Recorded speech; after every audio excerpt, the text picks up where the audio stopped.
rest of my army gets deployed. Okay. What are you doing? Can anybody doing a quick mic check?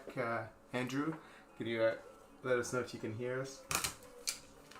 Mr. Captain Andrew.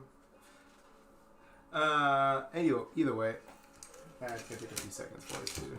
We're basically. Do you mind if I take this away? Yeah, I don't care if you take it away.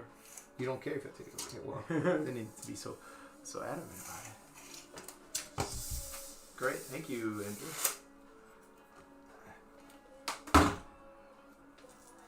Excuse the gray plastic today, and the slightly not finished painted army either. We're just Oh yeah, I'm like 15% painted. still trying to get everything situated. Get back in your position. We're going to be playing our Total Commitment Realm of Shyish. Breakdown of the table as Alex finished deploying his army. We have centerpiece of terrain is this is entangling, and we have an arcane piece of terrain over here. I think this might be entangling. No, I think no. This is that you can't see through it. And this is overgrowth over there that Alex was pointing to. We got sinister over here, and sinister over here. We have these sexy new prototype terrains that one of our good friends should be the dice pulling out soon. He's talking about the dice, guys. Talking about the dice. Mystical over here, and then we have volcanic, because that center one is volcanic as well. Mm-hmm. It's not sinister. It's supposed to be volcanic. We just keep bumping the dice. All right. Shyish is. No, we're not gonna do that, Andrew. Your soul can hurt. I feed off it. Let's see. Then Shyish is just everything's nullification, which is annoying for me. In fact, it's so annoying for me. I have to make a correction on the deployment.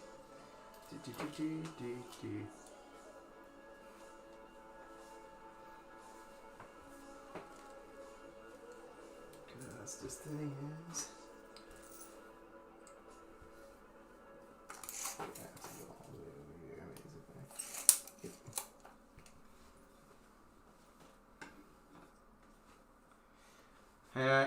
It is, but like at the same time, you could definitely do the math and write it down in the books. I can't tell you how many times I've had like events where people are like second guessing the math in the book just because they're like a lot of people just take it as this, but as a couple of times where like people are like, well, I don't know if that's really the practice. What are you talking about? Because he's like Andrew Cat writes down the exact measurements on the corners for like these types. That's of what John used to have too. John has the exact measurements, and I've memorized them too, for 12 inches from the center. Right. So that used to be a really common one with 40K. Yeah, this is 9 inches, sadly. Hi, Celine66. We're just about to get started. I think Alex is wrapping his deployment. Real quick. Yes. Yeah, I'm wrapping my deployment. I'm just double checking the roll real quick. God, why has everything got to be wholly within? Ugh. Anyways. Can my skink knights have the skink keyword? Because they're on. No, let me ask the house judge. He says no. He says no. He says nah. Fuck that. Got it. I appreciate your hobbying, but no. We're not rewriting. Hey, this. there's actually a reason for that. You know, maybe you want to play them as cups, right? As tea. Oh yeah. Beer koozies. Well, old Regiment of Renown was a skink. Yeah, it was. It was a skink army. Skink knights. Which one's the chieftain, then, right? He will be a separate drop. I'm just asking for model-wise. Did you give him a mask or something? The one that's shorter, he's going to have a different color on him. He's also got little dangly bobbers. He has a mask on? He's got a mask on, yeah. And he's got a sword, or a blade, or whatever type of thing it's called. It's a sky blade, I think it's called. Looks like a curry, but whatever. It is, yeah, it kind of looks like a kukri. Did you want scotch, by the way? Yeah, I want some scotch. I brought some claws, but I don't think you drink that right now. I can drink claws, I just don't drink beer, basically. Yeah, me neither. That's my bad.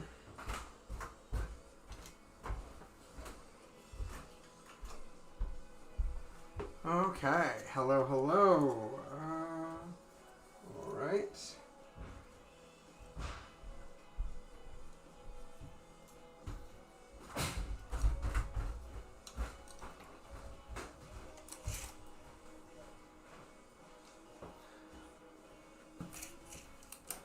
Alright. Who's the Cthulhu Claw? Alex is Cthulhu Claw. He brought White Claw and Cthulhu's Claw. Yeah, right? It's got all the claws. Got all the claws. This club has everything. I was gonna say... Not you. No, like... No, I'm bringing Lumineth still. I got a little bit of proxies going because I still haven't gotten the last of my orders. But I am... I'm doing the... Yeah, blue shirt is Alex Celine. Black shirt is Jeremy. And what was I gonna say? Oh, a little bit about my list. I'm bringing Teclis and on his with his buddy Selenar. 2 units of 20 spearmen, 2 units of 20 archers, and a Cathalar. The army, and then 3 MS spells. The Balewind, Spell Portal, and then the Twin Stones. List is very, very light and drops, or I guess unit count, but I mean it's still 80 bodies on the table, which is pretty respectable. They're just Lumineth bodies, which don't tend to be very, very, very good. We know where he is. Yes. And the chieftain. Don't worry, he doesn't need any help, Celine. He'll be fine. He finally brought Pterodons with the far superior choice. Okay. I have my salamanders there. I still don't think I'm going to run them that much, though. But like after playing that TTS tournament and realizing that I needed help against Blight Kings, actually having run 2, them having run 2 at range, I'm like, oh, fuck. You have like a priest with them, run in charge? Like, yeah, the difference is when your salamanders come down, they kill. You know, they might kill a unit off an objective and never take it. At least they can take an objective. True. But they can kill, they don't do a really good job of killing support characters unless I do the mortal wounds. Right. Oh, actually, that reminds me. I should probably put him closer. Actually, closer. Closer. Yeah, Cthulhu's Claw's really good, Celine. I just can't. I can't think of a cooler Seraphon army, to be honest. Like Fangs of Sotex are the popular one, but Fangs of Sotex are the popular ones for sure. I still prefer Cthulhu's Claw. I still want to try the Croxigore Thunder Lizard list out again because I am likely to get some Stegodon soon. Yeah. Some actual Stegodon models. So, or not the old ones, just current ones. So I want to try that out with the Croxigores just because, like, Engine of the Gods I'm not excited about, and I'm not going to use it for summoning because I'm not going to spend the points on a slot. But, like, hey. Is the Source cold one there? The Source? Yeah, Scarvet. Okay, you want to talk about your list for the audience? Yeah. So, for our list, for anyone who is watching, this actually reminds me, I am going to do something real quick before I do that. You know what, you just have to list. Oh, thank you, sir. Here you go. We are going to get this going by sharing this real quick. Do you want me to put the White Claws in the fridge? No, we're good. I'm cool with it. Room temp. European style, we call it. There's no European. No, I know.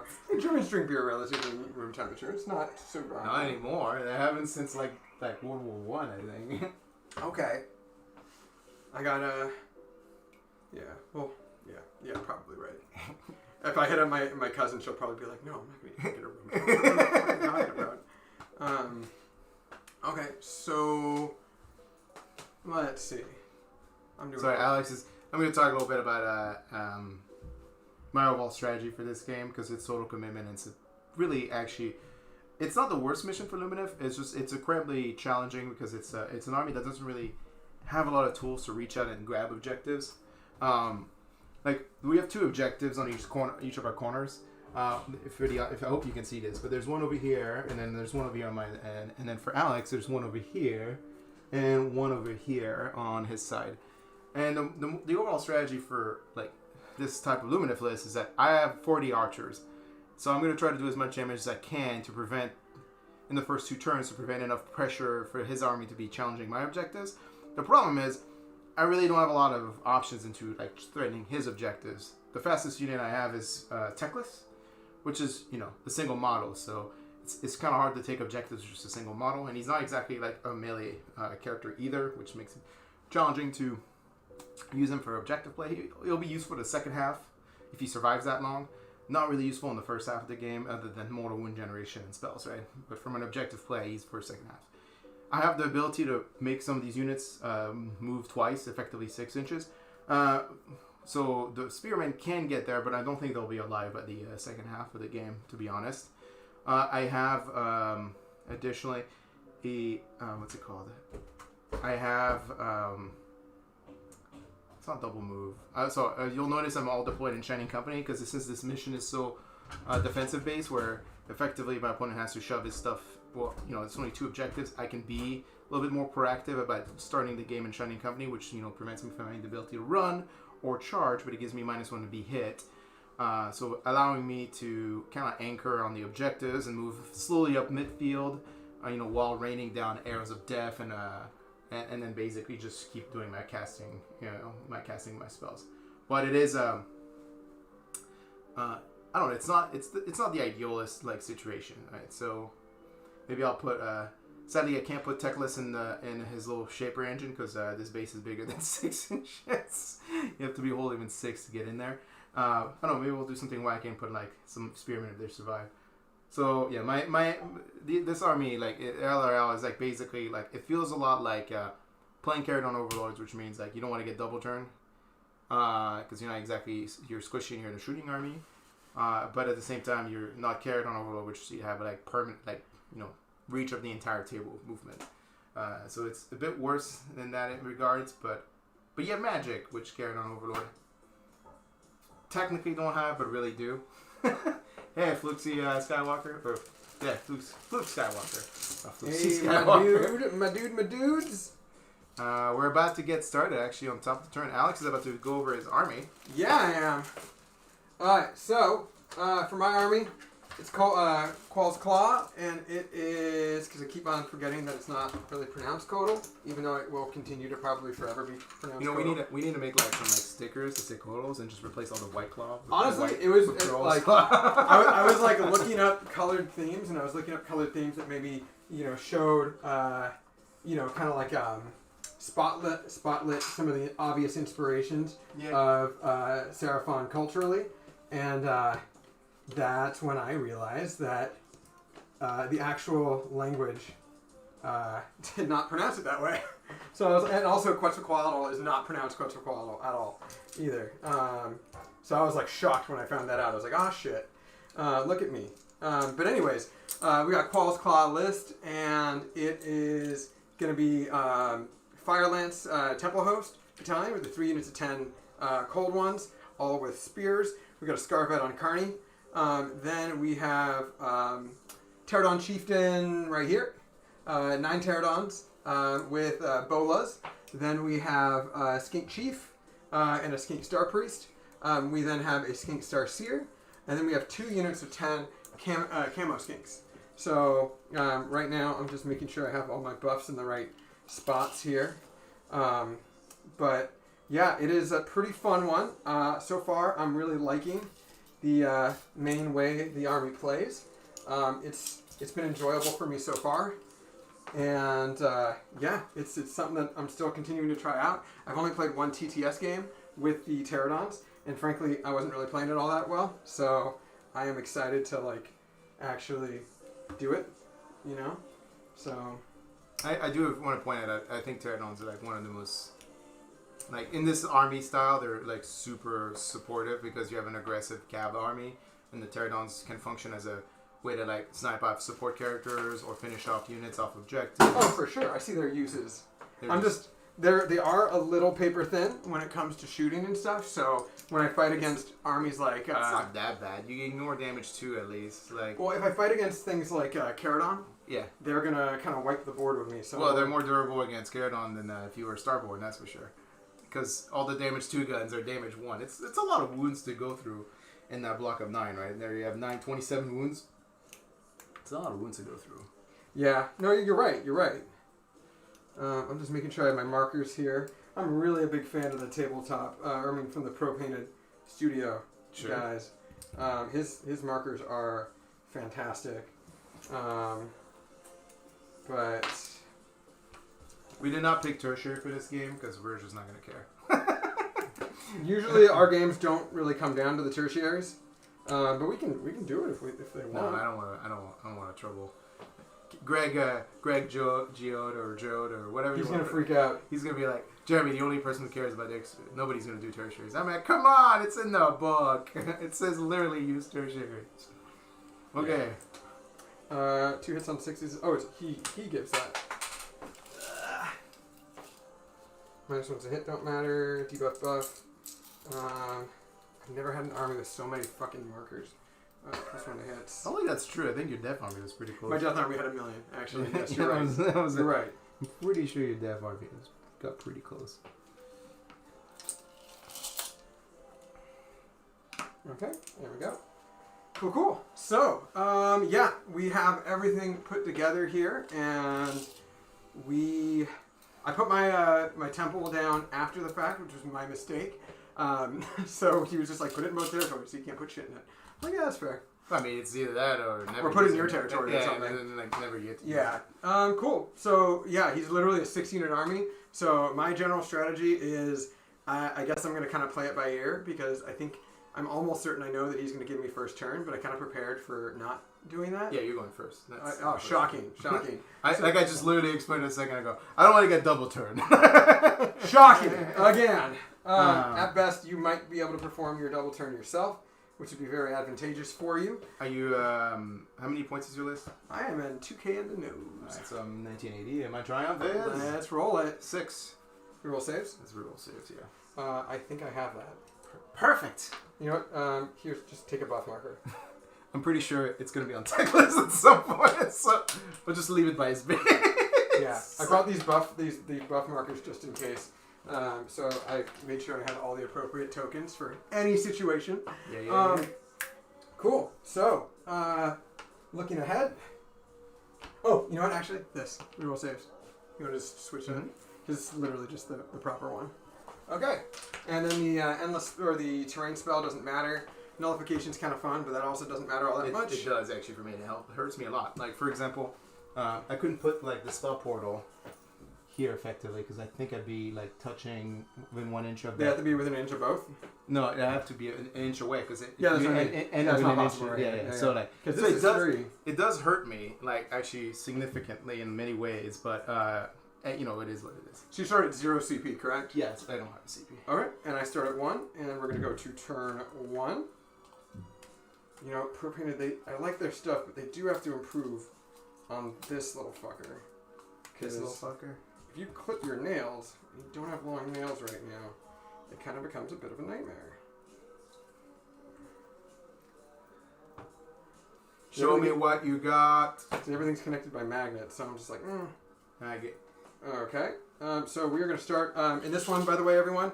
If I hold objectives in my zone, it's 1 victory point. If I hold any in my opponent's zone, in Jeremy's zone, it's going to be 3. So just for starters, that's kind of the core mechanic there. And let's get started. So, we do have to do a start of hero phase thing. I'm going to do army-wide run and charge for my army. That'll be the constellation, or the kind of like aspect. I think it's the aspect of the steed. Steed for some reason. A mammal.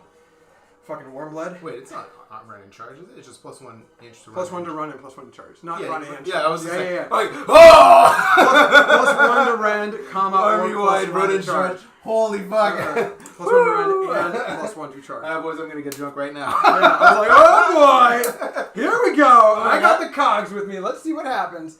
I deployed back because I was like, I think I just need to be 20 inches away from his deployment edge. That's how like my first like 3 games against Hedonites were when they came out with their book. I was like, I think I'm safe. And I was like, oh no, I'm not safe. Oh no. Yeah, you can give 1 unit run and charge, but you can't make the army run and charge. Exactly. And you're movement of 8, so effectively, most units can't charge if you start like 20 inches away, basically. Yes, most units can't. Okay, so I did that right. I'm like, unless it's a 1 unit I have to fear. Because I have, 8 plus 12. So yeah, I have a 20 inch zone. If you add +1, that's a 21. So the only things I have within half an inch is like right here.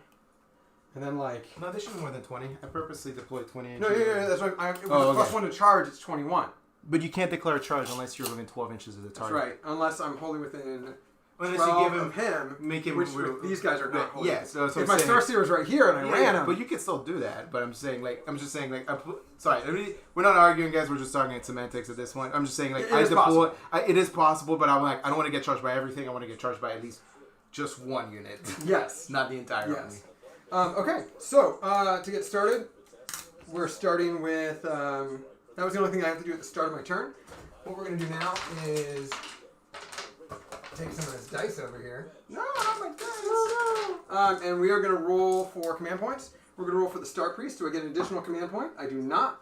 We're now going to roll for the Star Seer. I do. So we go from 1 up to 2 for the turn, up to 3 for the from the Star Seer. Really wish it was more than that.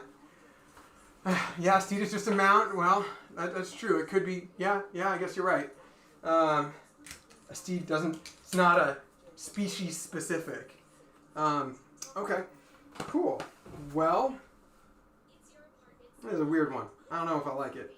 We're gonna cast spells. Not like that's gonna do all that much good, but that's the spirit. We are gonna start with Starseer. You know what? No, we're gonna go with my Starseer. Okay. He's either got reroll hits of 1 or +1 to hit.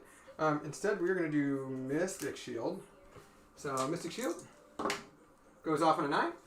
Has anybody in range to unbind it? You should have multiple people in range. No, it's just a 30-inch range. They're in range. Guy. Yeah, just one guy. In range. Just one guy. Just one guy? Yep. Okay. So 7 + 2 is 9. Nope. Oh, you're +2 to unbind. +1 for him and +1 for the first unbind or spell.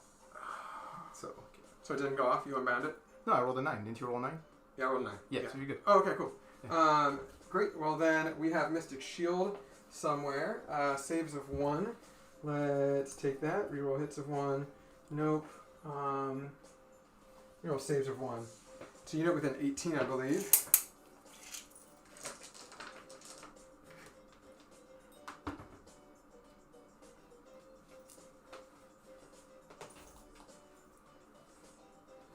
Here we go. We're going to give it to this unit. Actually, this is the second time I've actually fucked up with this. Yeah, we're going to have to give it to them. He's going to have to give the 6 hits of wound caused mortals on the Scarvet. Because I didn't fucking put it on anything else. That's a tragedy. Alright, I don't have anything holy within 12. Got it. But I'm also really not going to do anything this turn. So, it's not like that was really all that relevant. Next up, and that's just an auto ability. Next up, we are going to utilize, the Astrolith Bear and that Croclus actually makes a lot more sense now, because this is -1 to hit spell, because then would then be 24 inches instead of 18. We got a +1 to cast over here from the Arcane, and I only have one more wizard left. We're going to cast Control Fate. Goes off on a 10 + 1. That's an 11. Which one is this? That's the Starseer that's hidden. Yep. Thankfully, Teclis does not have an auto unbind. We're going to give +1 save to... Ooh, I can make those guys have a 4-up save. That's very tempting.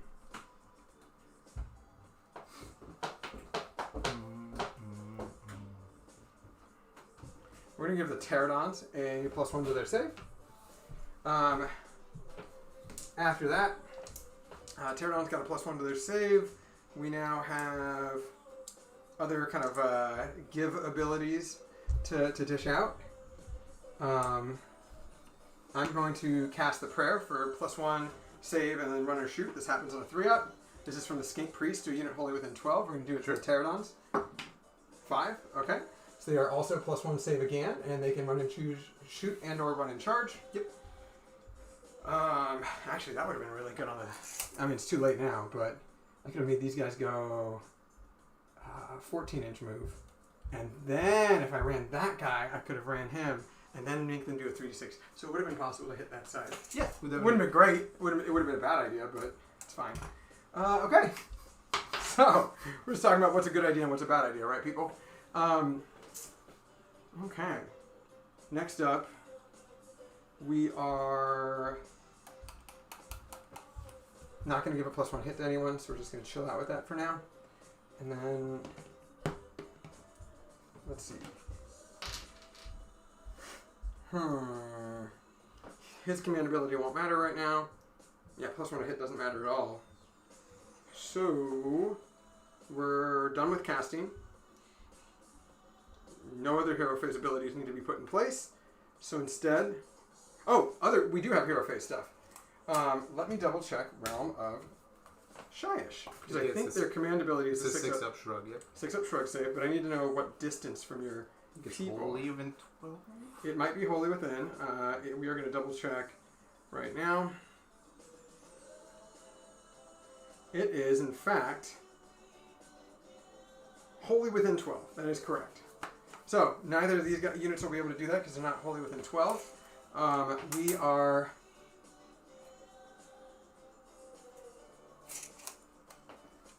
We're going to give it to... Well, he could give it to himself and possibly get it back on a 4. That's not worth it. We're going to do it to... the Cold One Knights over here for a command point.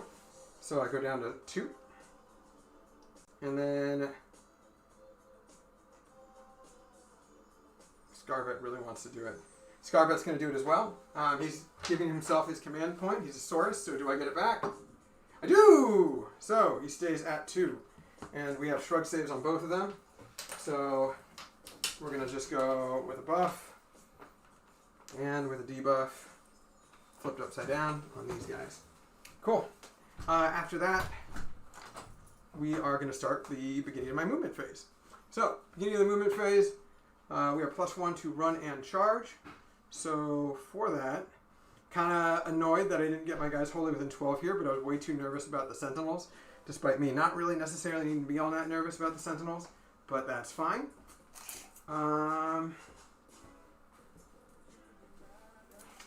Okay.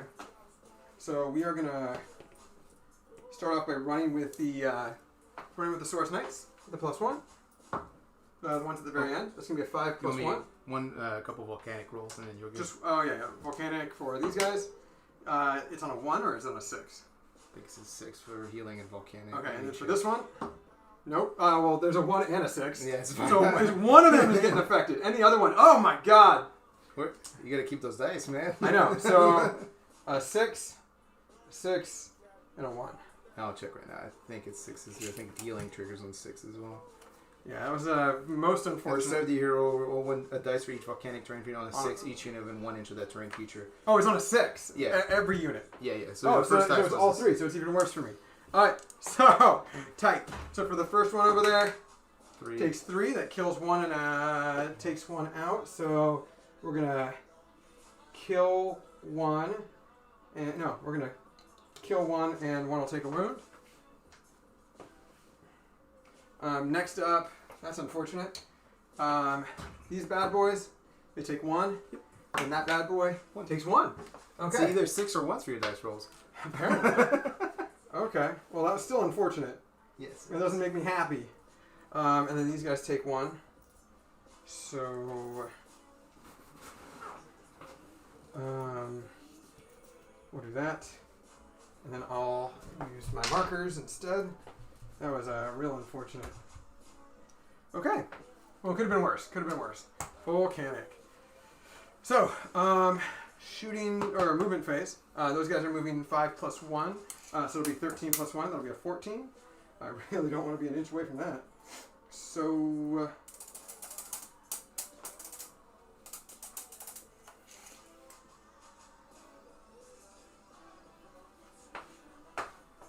I'm going to use these real quick. Ah! Get some cold air in here. It's getting hot. Yeah, it is. So Celine, that is incorrect. Second table terrain rolls do affect Seraphons. They ignore the first terrain rolls. It's true. So like Volcanic is a second table roll, so they do get affected. But you are correct. They do ignore the first table rolls in their territory. I know it's weird. Why didn't they just say all terrain features? Who knows?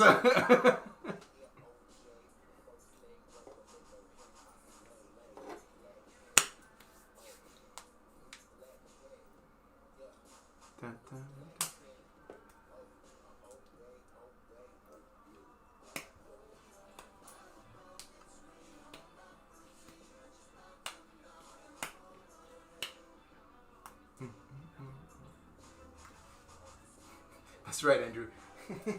GW doesn't read their... Well, they read their rules. They just choose to like be very selective about the ones they care about. Yep, ain't that the fucking truth. It's just Spearman, dude. Okay, you know what? We don't have to do that right now. I've been getting the itch to like try playing like normal like Legion and the Gash armies again, just to see how they fit in that. Because there used to be such a fucking powerful army like 2 years ago. I wonder like how they feel now in the current. Oh, well, I was having a discussion with Larry because he came with me to figure out the situation with yeah. We went to OC Geeks and Games to get him his General's Handbook 2020, and we were talking Legion because it's the only army he's got. And I kept on trying to think about armies, but then I was like, oh fuck, almost every game is going to be a hard matchup. But like Better Part of Valor, you get a bonus because like if things come back from the grave, they're a recycled unit, not a new unit. So your battle line is still battle line, whereas no other thing has that. Gets do. When the Loon Shrine is a replacement unit, not a new unit. I think in the Discord we have. We went through that. Greg and a few others went through that. I could be wrong. In the meantime, I'm going to run with this Source unit in the middle, the Source Knights. They are also moving 5 plus 1. That's going to be a 6. That's going to be a 14-inch move. Yeah, it says a new replacement unit. It's not a new unit, it's just a new replacement unit. Whatever that means. Yeah. It's a replacement, but not really. Just not really.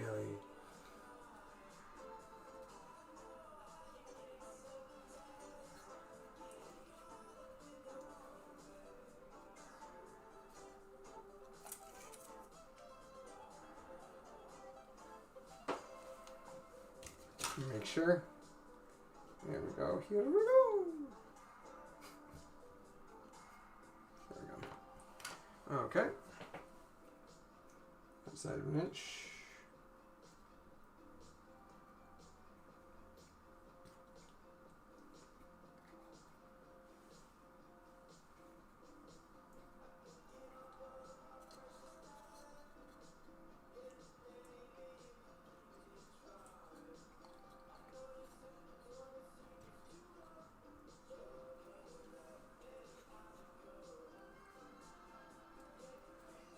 Where's that objective? It's right here. Oh, it's right there. Whew. Okay. In that case. Well, fuck. I have enough of a move.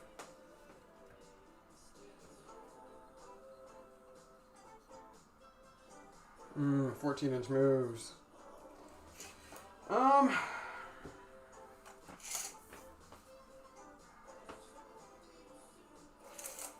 It's 36 inches. Yeah. This is from the front of this. Yeah. Okay. Well, this guy's got a nat -1 to hit. Semi-helpful. Well, not against Sentinels, but yes. No, it just means you hit on 6s if you don't have line of sight. But that's all you need anyways, right? Yeah, well, Yeah. if I get the power, 5s and 6s are always doable. Oh, yeah, that's what I mean. Oh, yeah, regardless of hit, even if it misses? Yeah, even if it misses. Oh, that's motherfucking, that's some goddamn bullshit. Okay. Anyways, that's normal. The Source Knights over here are going to run. Sure. It's a 5 plus 6. I rolled 5 3 times in a row now, you guys. That is another 14-inch move. You can guess where I'm going with this one. Aren't they part of the Firelance? Firelance has nothing to do with run moves. Yeah, it does. No, it doesn't. Yes. Charge. No, Oh, it could be. Oh, yeah. both. Well, they have to be wholly within 18 for the bad boy. Oh, were they Yeah, not any rolling an effects. 18 for the These guys are over here. No, I'm talking about those guys. I honestly, I wouldn't have moved them any farther. Okay. I didn't move. I almost didn't move everyone 14. I need to back this guy up in order for him to be legal. Yeah, it's 3 to run and Oh, charge. you know what? No. What am I doing? Hold on. I'm sorry. These guys already have a 6-up shrug. Yeah. Yeah. So we're just gonna move. Like, we're gonna move like that.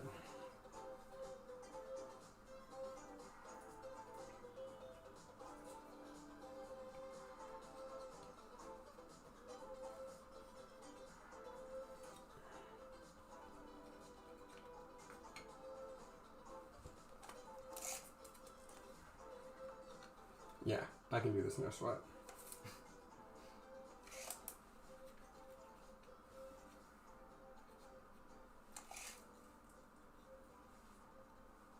that's a 14 inch. Yeah, that'll be close to a 14 inch.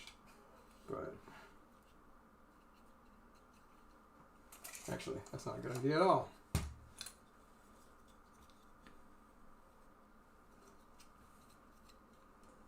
Whether you're breaking a light sweat or completing high-intensity training, after you're done exercising, you need a good way to replenish.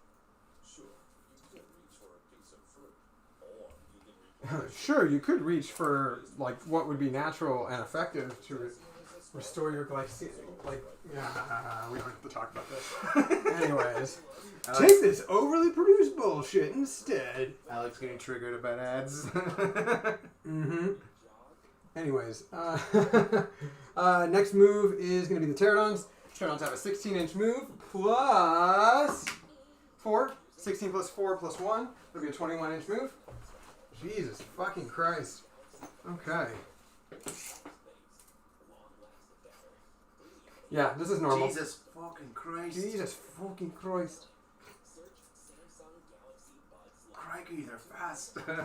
Oh, dude. Oh, I should dress up like the crocodile hunter when I play this army. No, just the guy from the Jurassic Park. Where he's like, oh, she's a smart one. Or whatever. Clever girl. Clever girl. Dude, I have that tattooed on me. Yeah. On my cap, I have a clever girl tattoo. Okay, dude. Okay, dude. Oh, okay. Make up your mind, you fucking reptile. I knew that actually playing this army in like a tournament will be like slightly exhausting, just because of like how you have to like move models. Okay.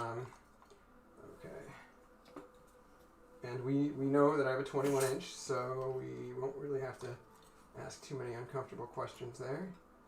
And there we go. Alrighty. So almost the end of my my phase here, which is gonna be helpful for everyone involved. And then we have the marker. And they also have +1 save, +1 save. Great. So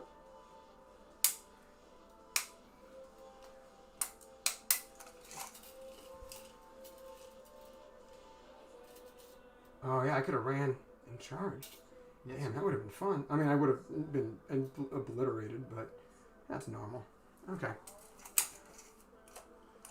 Oh, that's actually pretty helpful, though. Okay. Ooh. Okay, we are...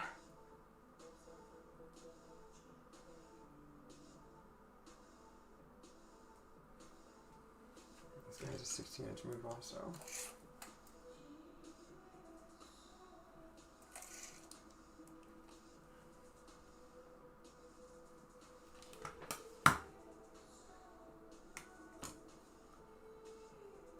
Alright, my Starseer is going to run. Kick. 2 plus 1, that's going to be a 3.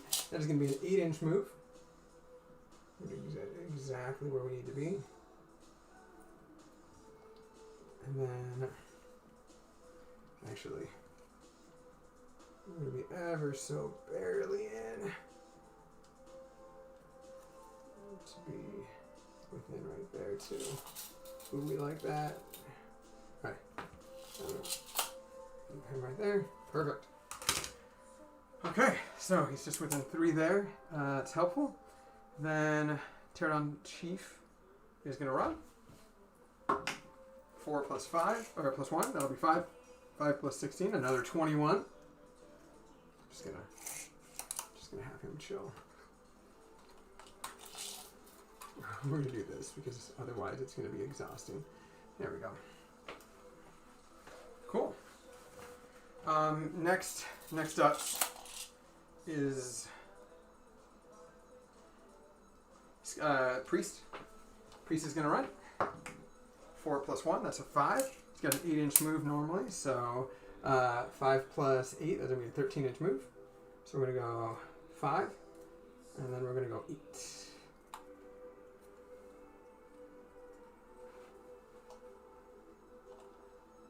That's helpful. Okay.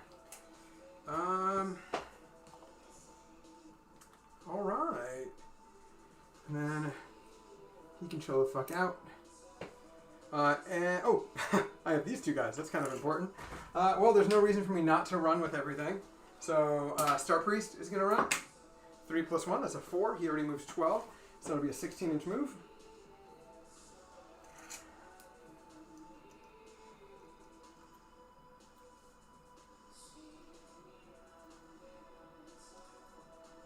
That's unfortunate. Oh, yeah, no, that works. Actually, that is very unfortunate.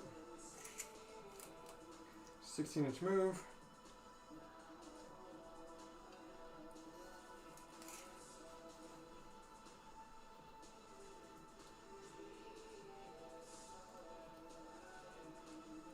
There we go.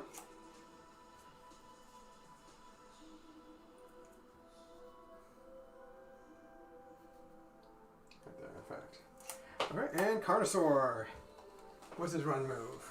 Can't believe I rolled a 6. Oh, hey, I rolled a 6 right now. That's semi-helpful, but, I mean, doesn't make up for the fact that I rolled an actual 6 for Volcanic. And lost a guy before doing anything, you guys. Yeah, Alex does not look like the Jurassic Park character. But No, I don't. No. He's bald and British, and... I think he's Australian, right? Oh, I think he is Australian. I think you're right. So he moves 10 inches normally, 16, 17. So this will be a 17-inch move. No, it's 19-inch move. I'm pretty sure it's not plus 1 or plus 3 to run. I just literally read it. You literally just literally read read Oh, it you to read you. it to me. Okay, well, I have plus 3 inches. You to know run me long and enough. I charge. have selective hearing, as we like to call it. It's gonna make for a fun marriage. Yeah. Well, she already knows. She already knows. I know she knows. She knows what's good. She knew what she got herself into. In fact, it was one of those scenarios yesterday. I know other people have gotten this, but this is the first time I ever got this. I was woken up to by being told that I had to apologize for what I did in her dream. It's the second time that's happened. Yeah, it's very common apparently. I looked that shit up. So end of the movement phase. It will be not a shock to you at all that I will remove my chameleon skinks. Oh no! Oh no! I wouldn't have thought of that at all. Oh, what? What? They're leaving? How dare they? Oh no!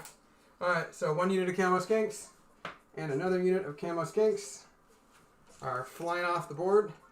They're sneaky, so they're gonna sneak off. Yeah, they're fucking sneaky. They're gonna zog off. That's right. Oh, dude.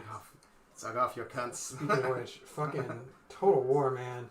Azog, the fucking slaughterer in my Crockgar campaign right now, he is exhausting. But I keep on beating him. He's just annoying. He has these stacks where it's like, he's got like, oh no, Grimgor right now has fucking 5 rogue idols in his stack. And I'm like, this is normal. Rogue idols are slow as fuck, but you literally can't kill them. Like, you can't. Like, I've yet to even see it be like see black on its health bar. Anyways. Yeah. So, anyways, I think that might be it because I would have a shooting phase normally, but the camo skinks aren't here, and all my other skinks ran. Technically, I can shoot with the pterodons, but that is a 6-inch range, so that is not happening. You're ups. I hold 2 objectives, so I get 2 points. You want to check if its commitment starts going to turn 1? That's a very good question. I believe it does. Because it doesn't have a burning mechanic. We're going to cover our bases, aren't we, Drew? Yeah, so total commitment is at the end of each of their turns. Okay. 1 point in your territory, 3 for your opponents. All right. So, like, surprisingly, due to, like, Alex's, like, maneuvering... Oh, 1 command point. Oh, I'm going to do that first. Yep, you got a CP. Gotta manage the screen as well. Alright. Due to Alex's movement, even with the Balewind Vortex going off, I don't think I have a lot of range for the Cathalar to do, like, her spell, except for this unit of dudes over here. Just barely. Yeah, I did take that into account. And Because you saw me moving closer, and then I was like, wait, I need to back the fuck up with everything. so my other option is dropping the portal on her and then have her use the portal to hit these guys with it. Because they're only bravery 5, so I can stop them from doing much. But then that means I also do not generate any real mortal wounds this turn. Let me check what the range of it is. It really depends, like what can I clip with Techless, with the spell portal.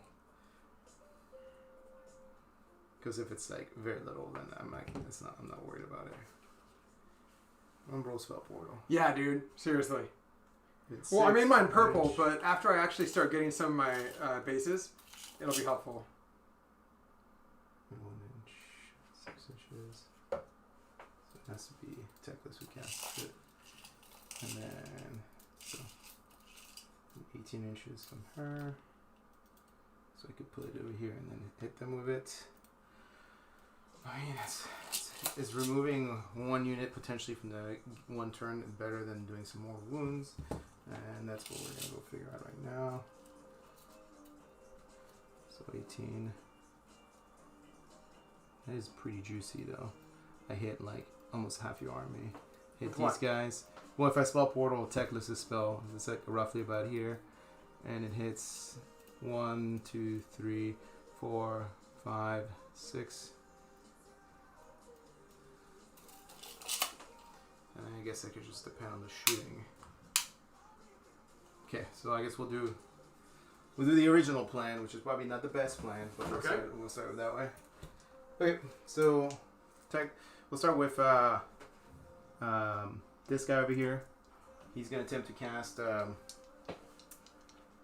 Twin Hitch Stones. No! I'm gonna use is either quartz. No, we don't need to. Yeah, because that So the twin. So who tried to cast it? the warden in the front, he failed. You rolled a 2 plus 2 is 4. You needed like 2 more to go. Alright, starting goes strong on in a 6? casting. Yeah, it goes up in a 6. Okay, sorry. Nothing like a snake eye roll right for the first roll of the game to be like, Alright, and then the other warden is going to attempt to cast the overall spell portal. He rolled a 12, which means you cannot unbind. Who cast that? This one over here. Oh yeah. My arcane guys are not nearly. Actually, Ooh, maybe? wait, where is he? Arcane isn't- oh, it's nullification and His arcane. nullification And plus arcane. arcane. Yeah. So fuck, like half an inch away. So umbral spell portals. Yeah. Whatever. 1 inch away from him. So wait, you can cast a spell that's supposed to be AOE from the spell portal, Just one spell. That's it. and you just count it. I thought Yeah, it was. it just counts range for the wizard from that spell portal. Oh yeah. That's why hand of dust. Yep. Yes. So 18 inches. I'm going to recheck his spell because it might. If it's on 18, then it's not interesting for me to put it here.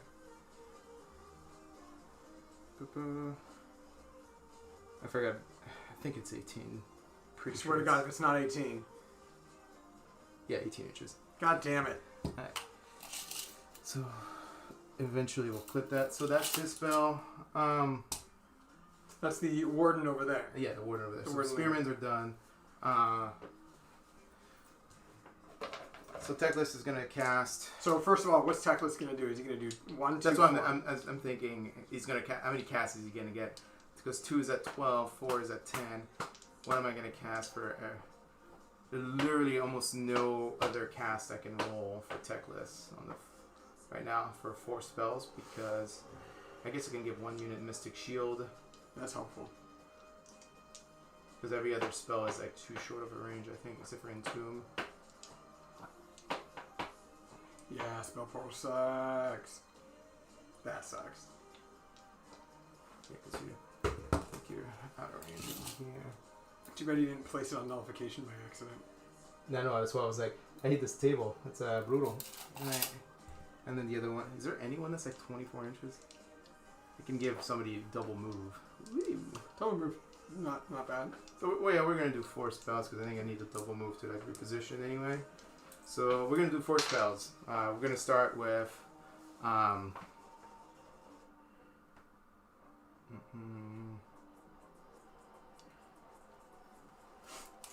how many wizards do you have in range of him? How many? Or, Well, I mean, every hero can unbinds. unbind if they're within an inch.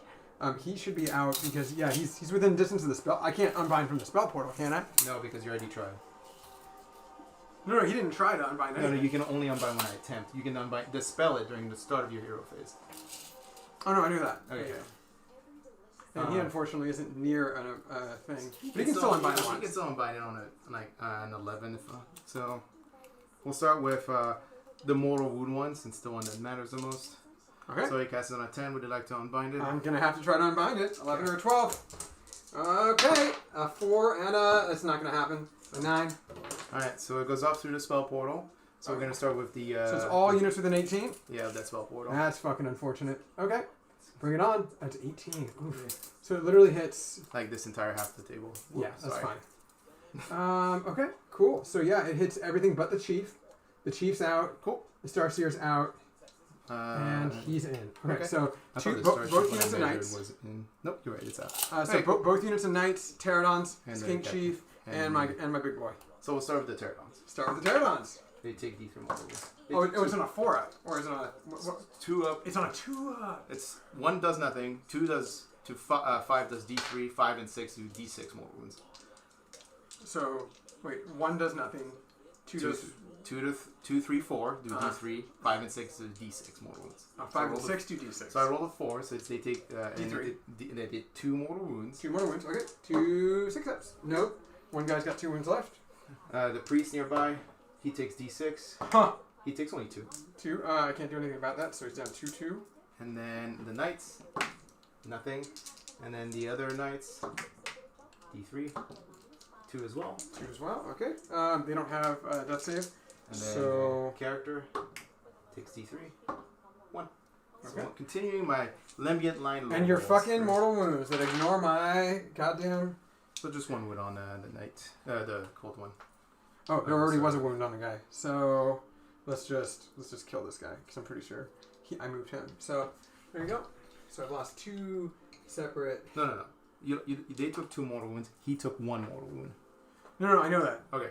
Oh, you're right. Yeah. Okay. So okay. that wound marker. Well, I had a says wound somewhere. marker there, but I guess I just put it there already. So look at me playing legit. So a wound marker there, and then I needed to put a 2 down over. We're actually gonna do the broken one because it just makes a lot more sense. All right. Okay. He has 1 unbind, right? I have 1 unbind. So he already tried. All right. So Oh, he hasn't tried yet. No one's tried to unbind Yeah, yet. you did. You just rolled literally. Oh rolled yeah, it. that's what I tried to unbind. That's what I tried to unbind. Yeah. So he's out of unbind. That's So right. next spell is going to be protection of Techless, which is the 5-up shrug aura. And then we're going to do Entombed, or not Entombed, Assault of Stone, into those knights over there. What's the range? It's 24. Holy shit. I What's it do? roll 10 dice, and I have to roll equal to or lower than your armor, and then 1 or 2 does nothing. So basically, I'm looking for 3s and 4s. 6, 7, 10. Well, equal to or under my armor. I'm So- looking for 4s and 3s. So 4 mortal Wait, wounds. 1s do nothing. 1s do nothing. 1s and 2s do nothing. So 4 mortal wounds. Yeah, 4 mortal wounds. All right, let's take these all out. 4 mortal wounds. I can't do anything about that because I don't have a shrug save. So 1 guy had a wound left, so that should kill 2 solid guys. We are going to kill 2, and then that'll be that.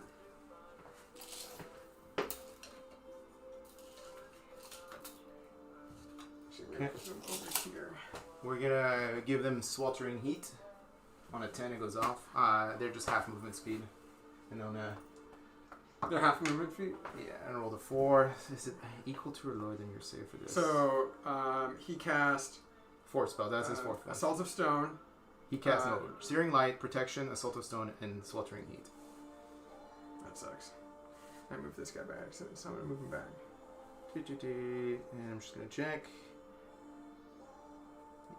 Till your next save, if your roll is equal to or greater than the unit's save to then so 4 is equal to or greater, they take D3 mortal wounds. Oh. They take 3. I do appreciate that you have so many fucking goddamn mortal wounds that you just ignore my -1 damage. It's helpful. You're welcome. It's helpful. Helpful for you. We're gonna move this guy, and we're gonna give a wound to. So they're half movement speed for next until my next hero phase. Mhm. Movement of 4. They're already where they need to be. Alright, so cast. We're gonna do Power of Ish from the archers in the front. They rolled a 12.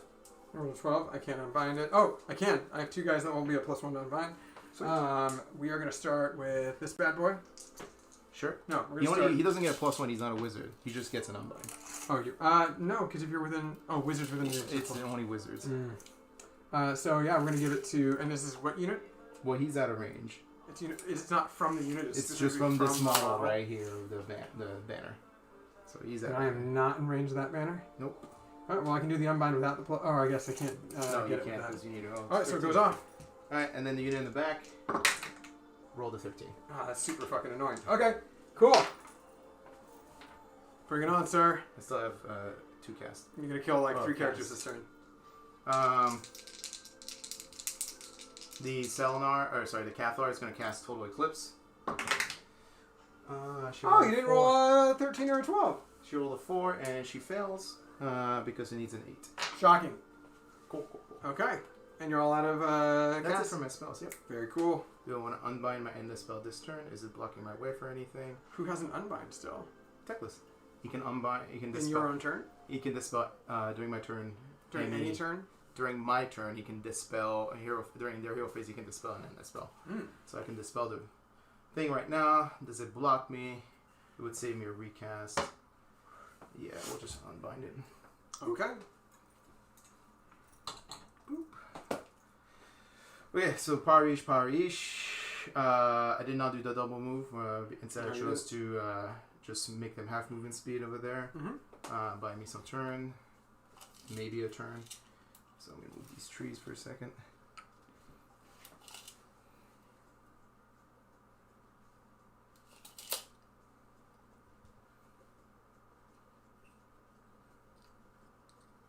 Readjust the spear line. 6-inch move, right? Yep. I got broken model off its base. That's always fun. I hate Shining Company formation. Why did you design this rule games workshop like this? It's so fucking annoying. That's what you get for having an army of mortal wounds. You have to pay for it by being slow as fuck and have annoying mechanics. I think you might have to back up some units to be in Shining Company. Some models, you mean? Models. I mean more. I can't move this terrain feature. It's just like making me. Yep. That sounds exhausting. They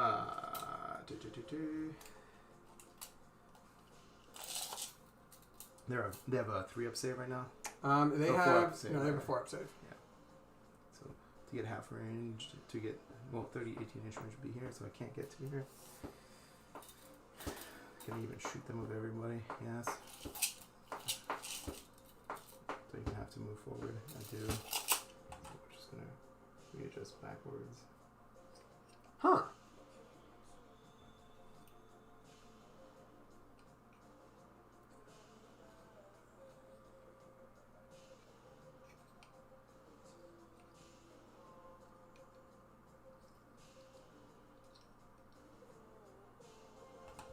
I have to keep moving.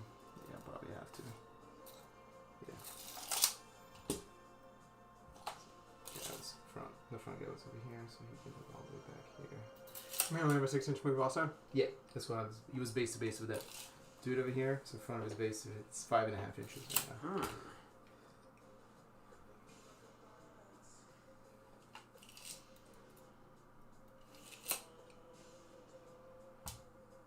He misses having faster armies, everyone.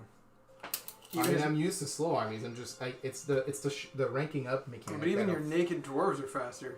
Yeah, my naked dwarves are fucking faster. Which is the real fucking crying shit out of this. I want to talk about rerolls making the game longer. Holy shit. And the reason I don't use the magnetic bases is in case like moments like this where I have to like fucking like do this weird positioning thing. Yeah, that's silly. It's just annoying. I don't know if it's silly. I guess these guys will move first. I guess right now he's moving with his wardens. Yeah. Just a flat 6. If you need another 6er, I Well, got you. they can't stay in Shining Company formation. Oh, they can't? No, because of the terrain feature. Because I won't be able to be a base to base once I get into the terrain feature. You're actually going to want to be in the terrain feature? Well, I'm trying to create as much of a bubble as I possibly can. They're not bad bubble wrap, I will say that. Oh no, they're terrible bubble wrap because they're 120 points for 10 instead of 120. You points get what for you pay 20. for. It's the premium for having an army of mortal wounds. You're playing an army with mortal wounds. Okay, but I don't have a croak list, so it's different. Okay. It's Daddy-o. different. Daddy. Okay. Okay, so over here. I like how I'm bitching and moaning and I've lost 4 models. Yeah, I mean the mortal wounds haven't really. That's the benefit of having a lot of multi-wound models. They just, they can take a bit of. They have stickiness to them, right? Yeah. This entire army is like single wound models, so like as soon as they start taking like mortal wounds, they can basically get whittled down, and their effectiveness get reduced as the game goes on, right? Mm-hmm. What's his movement speed? Is your intention to put them in training company? Yeah. Well, just bump it in the back. What's his movement speed again? 10. Okay. So 22 inches to charge me, unless he does 18 inches. Well, he's always gonna have the +3 around himself. Yeah, he still has to declare within 12 unless he does the whole, you get the priest off, basically. Mm-hmm. Sure. The Cathlar, where do you want to go? She needs to go in a spot where she can make either unit immune.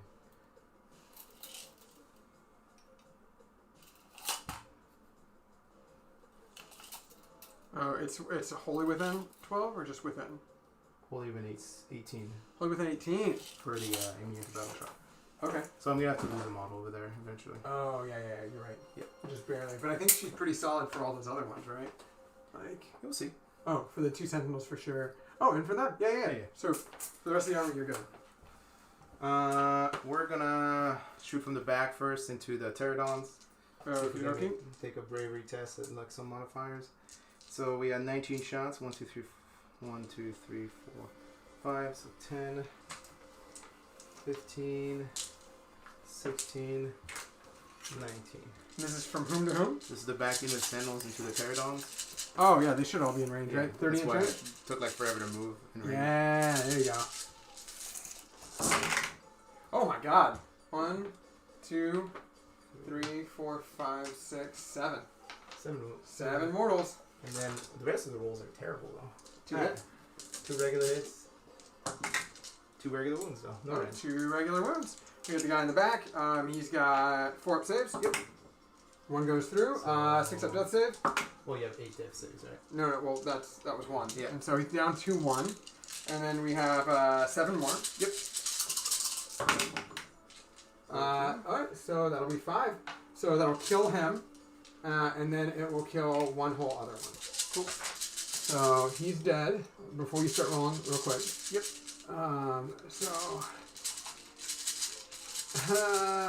There we go. And then do you want to just give me the one that's closest to you? Actually, the tall one that's in the back. Yeah. Which one? This That one. Yeah. Cool. Okay. Same thing from the front squad. 1, 2, 3, 4, 5, 6, 7, 8. 8. But this Wow. a bit more than their brothers. That's not bad at all. And Only then one armor save. 1 armor save. Alright, 1 and 4 up. We're good. And then we 8 have saves. 8 shrugs, you guys. Alright, 7 go through, so it'll kill 1 and bring 1 down to a wound. So, kill 1. That's unfortunate, you guys. And bring 1 down to a wound. Should I kill 1? No. I gotta kill 1. And bring 1 down to a wound. There you go. Ah, shucks, you guys. Actually, it is unfortunate. This is the reason why I don't want to run. That's 90 points right there. This is the reason why I don't want to really run the pterodons, is because shit like this just makes them evaporate. Just imagine if it was KO. It would be even faster with just normal shots. Only target is them, so I get to shoot them. With who? Checklist. Oh, checklist. He hits.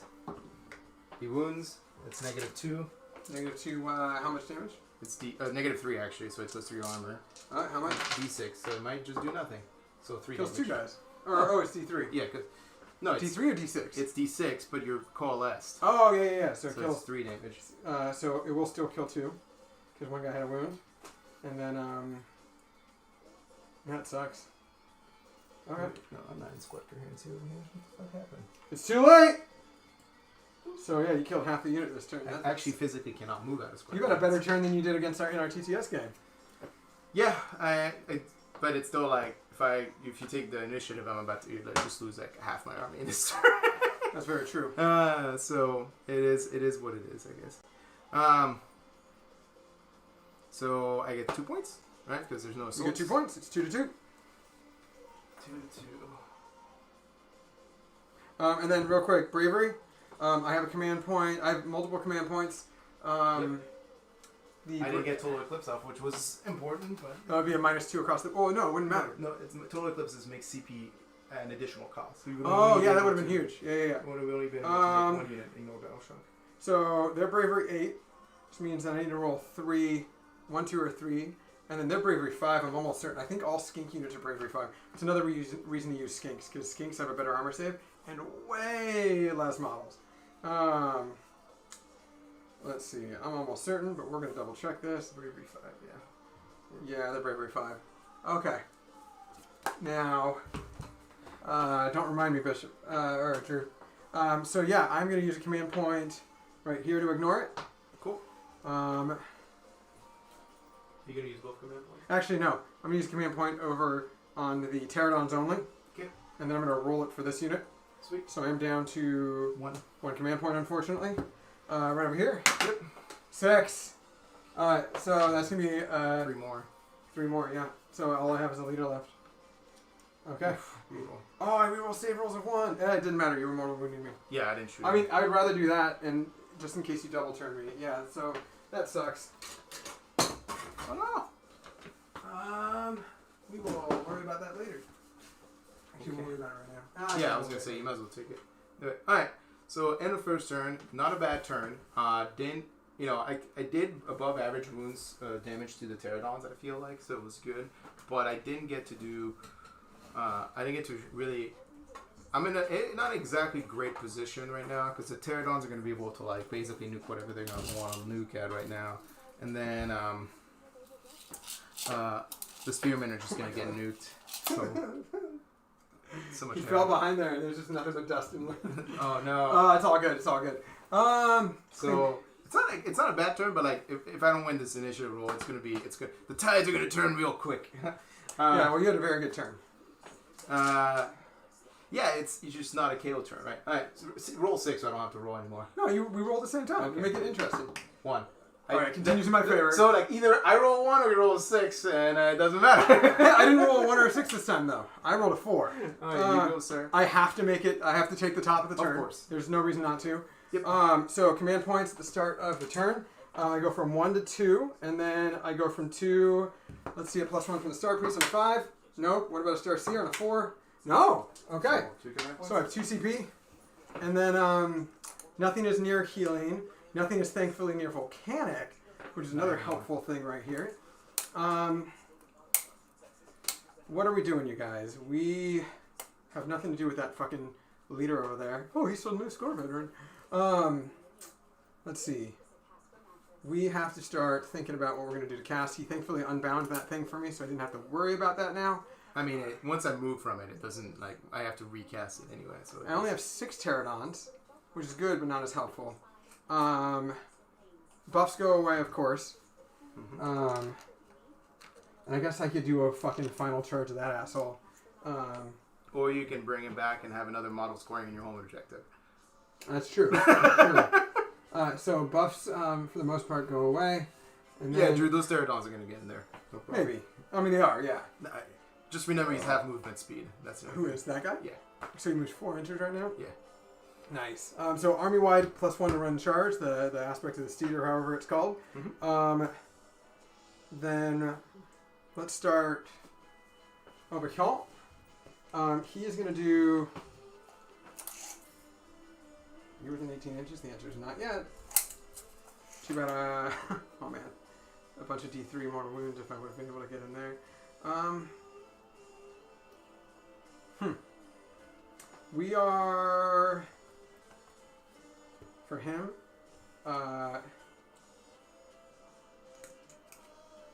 We are going to cast. Or he's going to give himself his ability of mortal wounds on 6s. Mm-hmm. He's then going to cast Hand of Glory. Oh no, yeah, Hand of Glory. So reroll hit rolls of 1. No, he's going to give Mystic Shield. He's just going to give Mystic Shield. Goes off on a 6. You want to try to unbind? You have enough unbinds to unbind. Yeah, I'm just gonna try with that unit over there. Alright, you just need to roll above a 6. Do you have pluses to unbind? Yes, Oh. +2. Okay. Roll the 9. And he gives himself his servant staff, so that's all that is. We're going to move over to the Scarvet. He doesn't have anything to dish out. Starseer, though. Starseer's going to cast Control Fate. Ha! Snake Eyes with a +1. So, not happening at all. We are then going to go with the Priest, and he is going to cast the Priestly ability on a 3-up. Sure. Goes off, so a unit wholly within 12 can run and charge with the skink keyword. So we're just going to give it to that unit. +1 save and then run and charge, which is helpful because none of these came off. And then we're just going to have to rely on that later. Then that's really unfortunate. I wanted to be able to cast +1 save on the fucking Saurus Knights. Speaking of which, that command ability doesn't matter anymore because the mortal wounds didn't matter. Okay, so other hero phase stuff. I don't think I have to declare anything else. You didn't lose anyone over there, so the healing doesn't matter. Start of the movement phase. So let me double check. I'm almost certain that the Camo Skinks come back out at the end of the movement phase as well. But since they leave at the end of the movement phase, I'm just covering my bases. Any reserve unit that does not have... Okay, we know that. Unit is on the battlefield at the end of the movement phase. You can remove it. You can reveal it as described in any of your subsequent movement phases. Yeah. Instead of setting them up, oh yeah, at the end of the movement phase you do set them up. So you can remove them and set them up at the end of the movement phase. Yep. As long as they're there by the start of the 3rd battle round, and then they can dip out and come back in the 5th. Yep. That's pretty cool. I like that. So Calathar would be helpful to kill, but like also pot shotting your other shit, or degrading him is helpful. But I think he degrades after he takes 4 wounds or 3 wounds. I think it's 4, but it degrades only his movement speed and the amount attacks. It doesn't. No, it degrades the aura too, right? Yeah, but the aura is just within. It's not holy. So the spell aura, the 5. So your entire army's gonna always have the aura. Well, the they're all Field of Pain is an 18 holy, and it doesn't degrade. And then the +1 it casts, and the +1 unbind is within. And it starts at 16 inches. Got it. Okay. Then, that being said, definitely lost more things than I would have liked, but I am glad that we got the turn. We're going to keep things simple right now. His move is 4 plus d6, or does it have the overall move, including Just run? remove characteristic. Move characteristic. So So it doesn't have your... we're going to run that bad boy, so it'll be a 4 plus 2. That'll be a 6. Not all that much to go in about. It's 7, but don't worry about it. 7, yeah, you're right. So I'll just move an extra inch. Here's right there. This guy moves 12.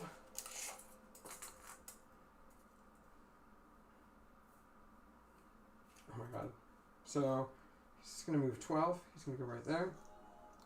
He uses a movement of 12. Oh, he's got the cloak. That's right, the flight keyword. Flight keyword and -1 to hit, and there you go, right there. Sweet. That's all I wanted. Okay. Not all that crazy, and he's on volcanic, so I'm sure I'm gonna roll a 6 again.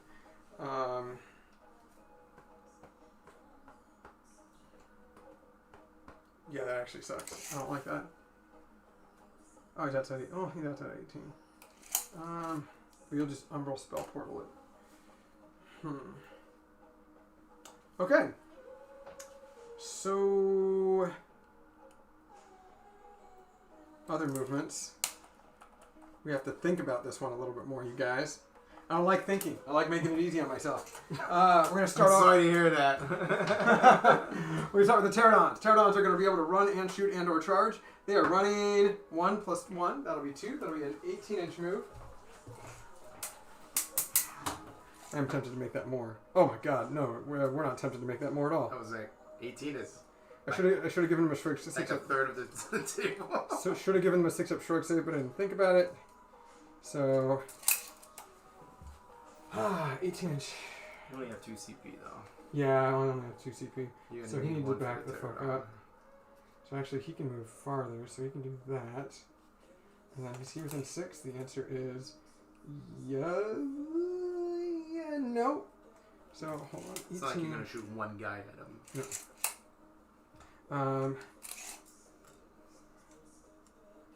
Yeah, that's not happening. Okay. So we're just gonna have to be 3 inches away with almost everything. Is it run and charge? Or is it It's or? run and shoot. Is that and like a choice? you have the ability to run and shoot and charge. You wanted to, I mean, I I'm can pull up. checking. I forgot if it's like. If not, I'll back up 2 inches. Let's see. So this is the Skink Priest. That's right. The fucking Hat Queen light. No. Oh yeah, that is the Hagboring light. Yes.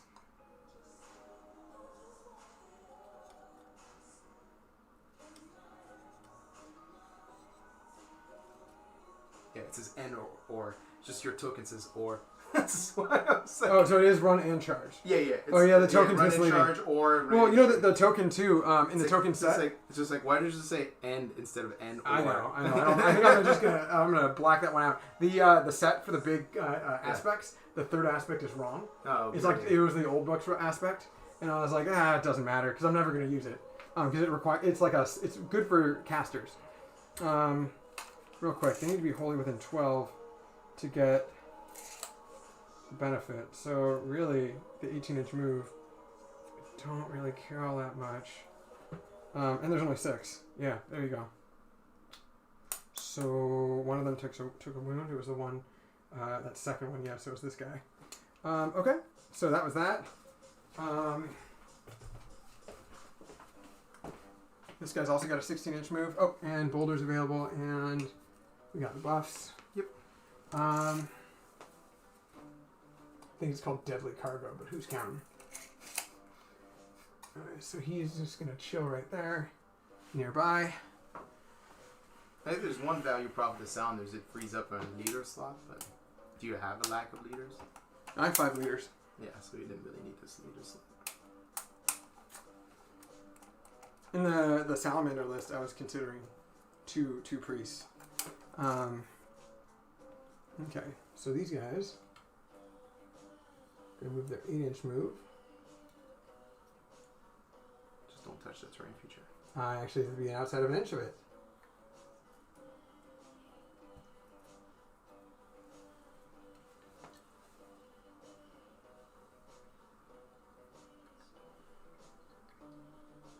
Or I get a +1 instead. There's always that. I mean, you're already +4, right? As long as you're holding an 18 of. Yeah, so it'll be +2 to charge. Instead so, of +4. A 10, yeah. You still want a +4. Yeah.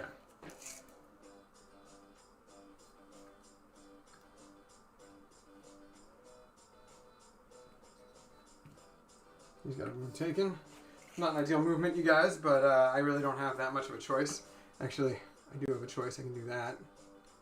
I can keep him back there. Speaking of which, this guy has a 10-inch move. Problem is, Teclis is going to go nuts with his mortal wounds. So... I mean, you don't really get a choice in that, no matter what the situation. Yeah, I didn't give any of my guys 6-up death saves. Or the 6-up shrugs, so... But then again, if that's all you have left to do... That might be the only It's situation. not the worst thing! Alright. So... I'm still one of your white claws. Yeah, of course. By the way, what do you want to play next week for... 40K? Yeah, when's your Necron book actually coming out? The 10th. The 10th? Yeah, exactly. I misspoke. It wasn't going to come out on my original wedding day. It would have come out a week before. Which one's your favorite flavor, so don't take it? Oh, I don't care. I really don't have a favorite. I just am not a big fan of black cherry. That's the only one I don't like. Yeah, black cherry does taste like a little funky, right? Which, fun fact, the black cherry with from Bud Light, Yeah. their Bud Light hard seltzer, Yeah. really good. I can't say I've ever had a Bud Light, so... Oh, no, just the Bud Light hard seltzer thing. Oh, hard seltzer. Yeah, it's Budweiser seltzer. Got it. I'm really excited for the update of the Space Marine books, so like toned down Space Marines, but I know that's not going to happen. I'm excited for... Oh, I thought we were still talking about seltzers. I was about to tell you that Kirkland's coming out with their own, so Costco seltzer. I need LaCroix to make their seltzer. Oh yeah, dude. Yeah, I've been making cocktails with LaCroix. Yeah, it's great. Target brand of their regular seltzer is a really good mixer. They have like a cucumber Not mint. going for Techless in the middle nights. No, So a couple of things with that, Drew, is you'd have to go through the terrain that's -2 to charge to do that, and you'd have to go up the terrain because you don't have the fly keyword. I got to charge with the Starseer. So it would be like it would be an iffy charge. 4+1 And is 5. additionally, like Techless is a single model. He's trying to kill things that prevent him from scoring points right now. Techless, yes, will do damage, but like he's also not exactly a melee character, so he doesn't have to fear like he rather kill the archers, which are like the backbone of the army, than Techless itself. I'm actually gonna back him up an inch. The problem is like if you let Techless do mortal wounds, for like 4 or 5 turns, yeah, of course it's gonna start taking a toll. But right now it's like that's not the primary focus of the army. No, it's not a primary focus at all. Okay, so at the end of my movement phase, I do have to drop out my camo skinks. There you go. He's not ignoring Techless. He's just gonna shoot him a bunch of camo skinks. I could, or I could try to kill the Cathalar. Actually, kill him. The only difference is she has a this is overgrown. This is entangling. Yeah, that's entangling. Wonderful. So you could still shoot me from overgrowth anyway. I have fly. Oh no, but yeah, but you're smaller. I couldn't shoot the Cathalar. Oh yeah, you couldn't shoot the Cathalar. Yeah. The only difference is the Cathalar is a 4-up shrug as long as Techless is alive. Then it degrades down to a 6-up. That's what the relic does for Zytrick. Okay. So first unit of camo skinks.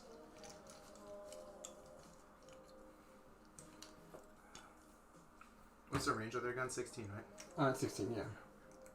I was thinking, like, is there a way for you to like deploy outside of Techless's range and still shoot? No. Not really. I have to hurt him.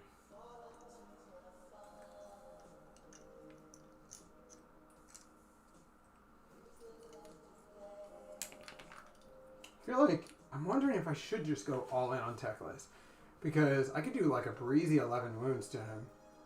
Yeah, he only has a 5-up shrug against your mortal wounds right now.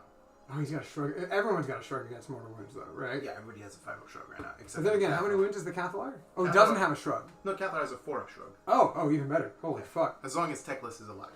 So here's the thing. Part of me is like, I need to whittle down the Sentinels just in case I don't do good against them. Well, the Sentinels are the heavy workhorse in this army, right? Like, it comes down to like Sentinels plus Techless to all the damage, right? So that's the only elements you need to care about killing. Yeah.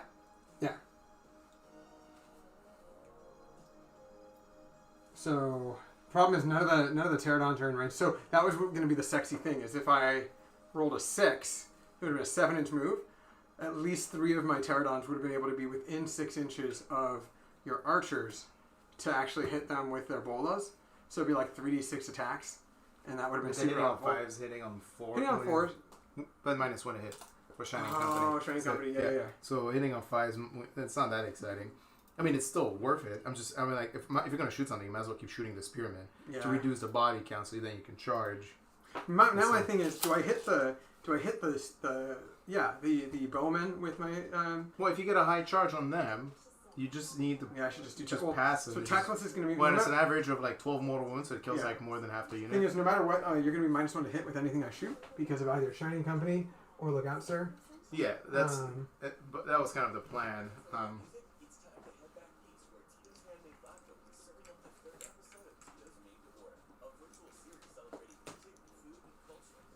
That's going to be the first 10.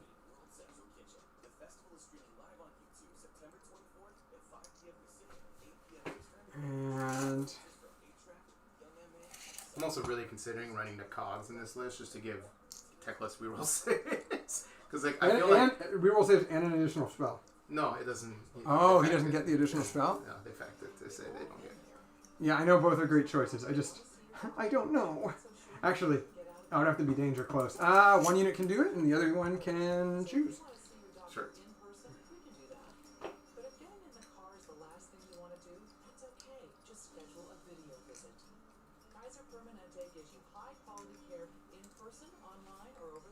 This sounds like CJ from West Wing. I've also been watching way too much West Wing.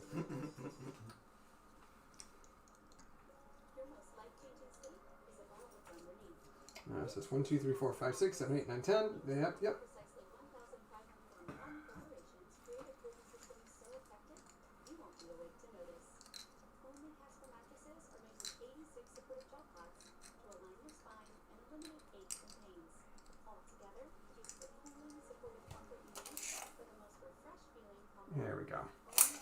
There we go. Okay. So, and that's the end of my movement phase.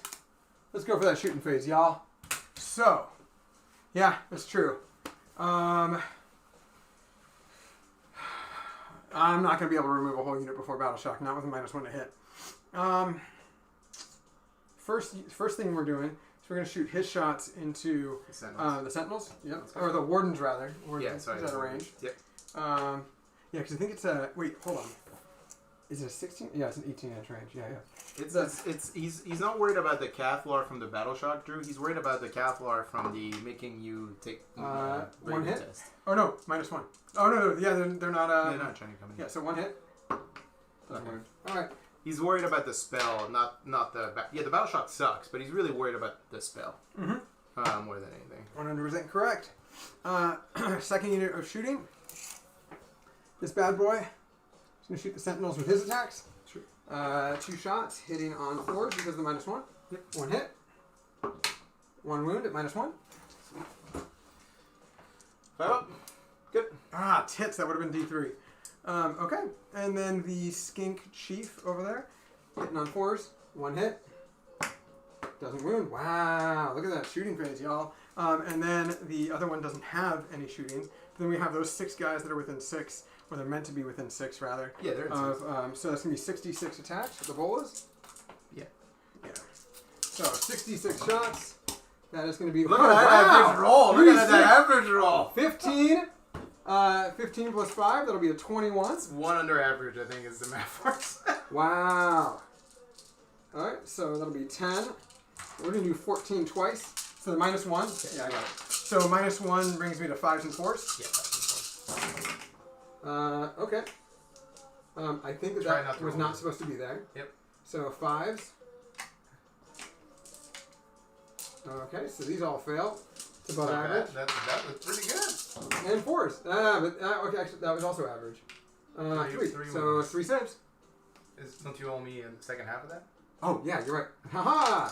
Alright, so second thing all over again. Nice roll. Oh my god! That's a great roll. That's a fantastic roll. Alright, so... Oh, that one missed. There's 2 4s in there. Oh, you're right. Yeah. So pull 2 dice out of your hand. You picked up 2 4s as well. There you go. Alright. Still pretty average. Or above average. There we go. Also above average. Holy shit. So we 5 plus 2, so it takes up. 5 plus 3. Plus 3. 8. Oh, you got it. Yeah, you got it. Alright, 4 ups. And then 5 ups. So 1 above average there. 5 up. Oh shit, 1 dies. 1 dies. That's not bad at all, sir. Which one is the one that's out of range of the Cathlar? No one's out of range of the Cathlar. Yeah, no, everyone on that side, they're barely out of range. It's this one. Okay. Sweet. Next up, we are gonna cast... Shoot. We're gonna shoot. Ah, man, you know what? I think that we just kind of have to hit. The guy that's broken over here. We kind of have to hit Senor Techless. Oh, well, 1 unit's gonna hit him no matter what. That's gonna be unit of 10 Camo Skinks. So it'll be 1, 5. I'm just gonna do 10 twice. Cool.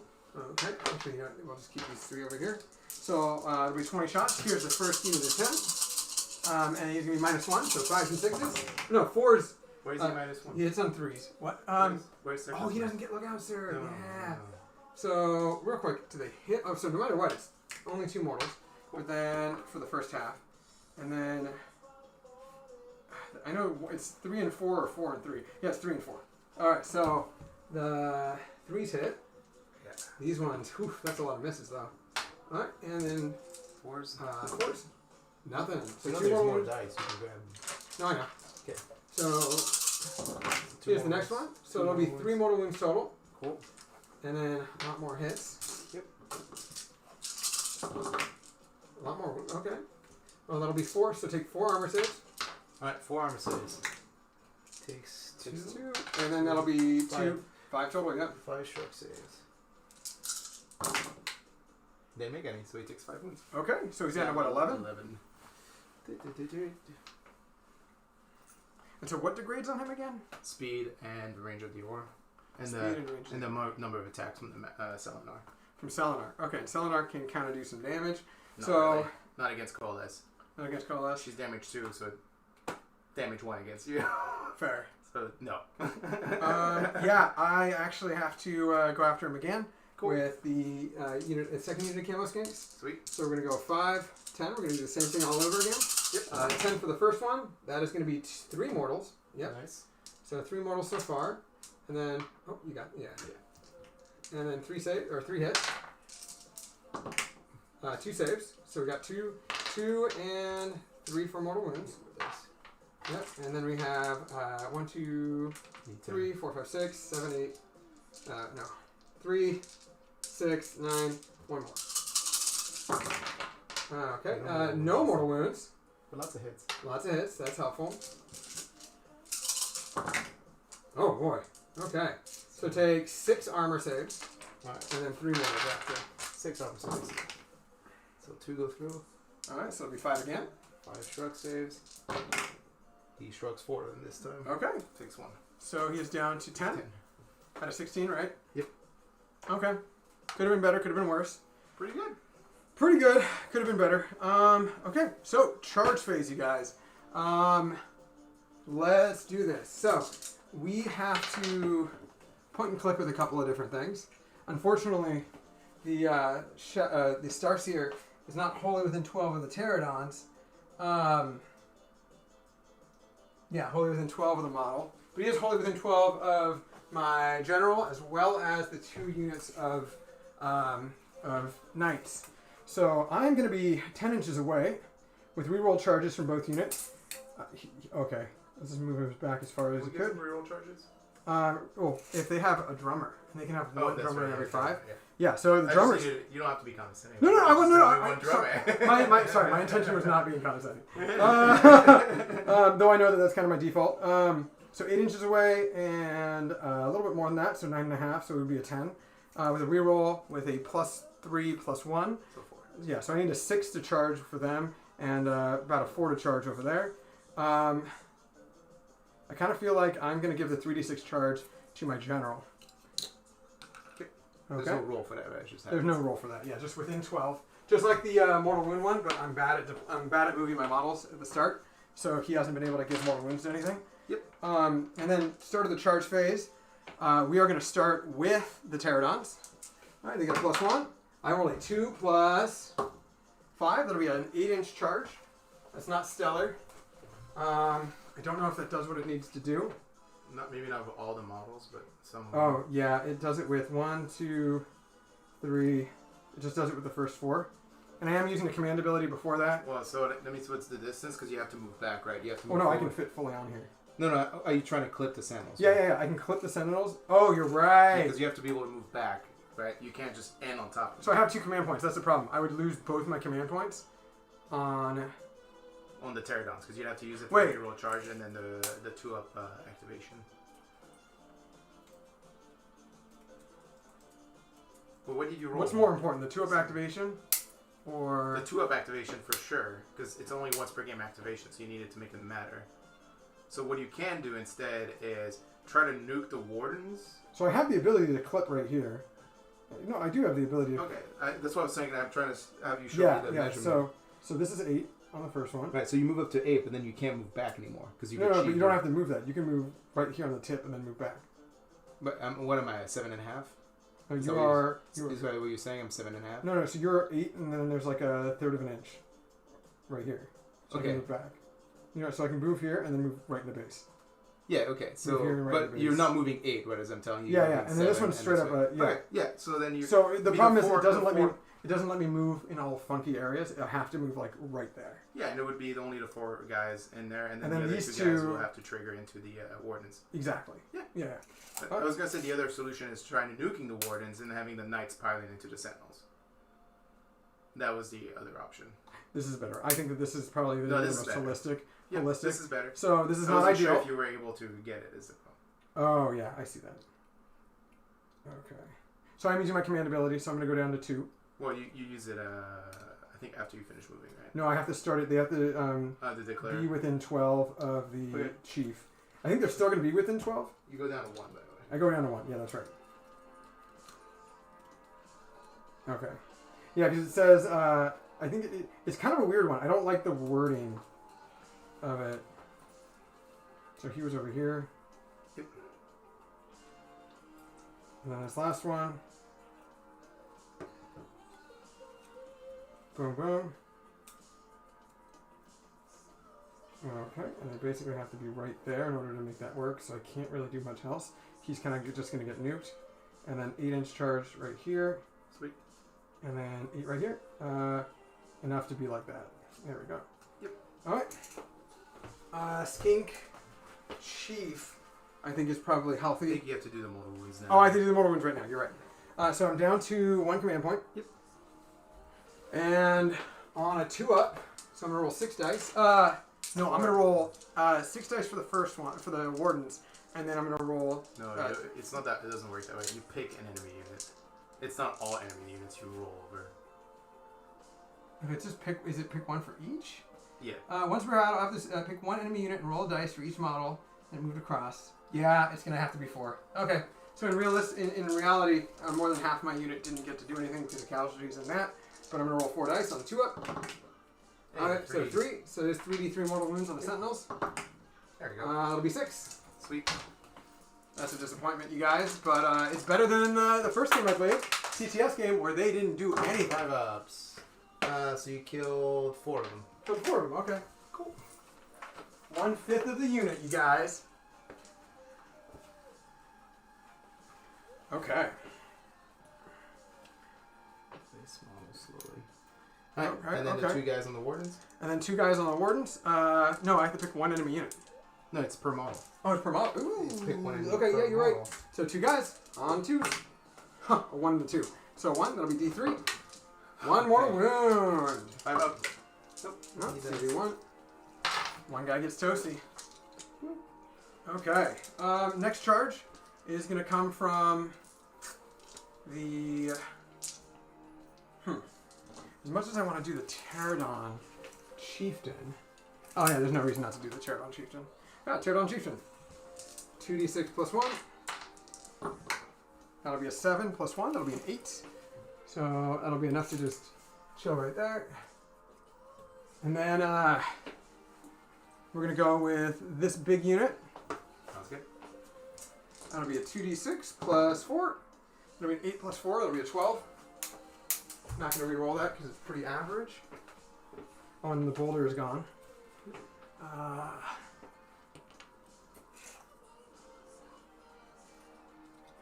my god, I hate this. Between your spears and my... Why, you don't like touching spears? Come on. Oh my god. We're going to do that. I know we're rotating them. There's nothing I can do. Oh my god. And then you get +1 to wound against me? +1 win, +1 win. +1 run, +1 wound. Alright. Where's the leader? The leader is the one without a headdress. So I'm going to be able to do this. And then this.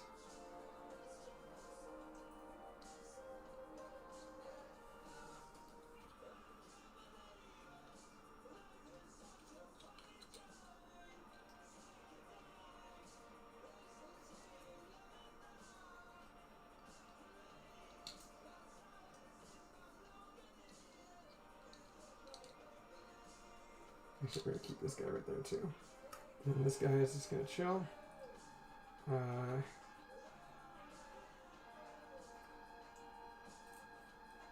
Just in case. Alright, and then we are going to attempt to charge with the big unit. These bad boys. Yep. That's going to be a 3 plus 4. That's going to be a 7. We're going to re-roll that because of the drummer. So 7 plus 4. That's 11. I actually think I might have blocked myself out. Oof. Oh, no, I didn't. So 11 gets me in, and I still have a half inch to spare. So we're going to just go like this. Oh, my God. Oh, my God.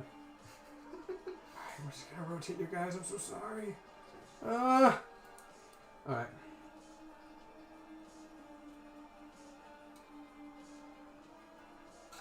Oh, my God. Yes. Yes. Suffer by the evilness of the 3H spear. Oh, my God, you guys. Why? Because, you know, if ever they've ever wanted to fight in 3 reds, I guess.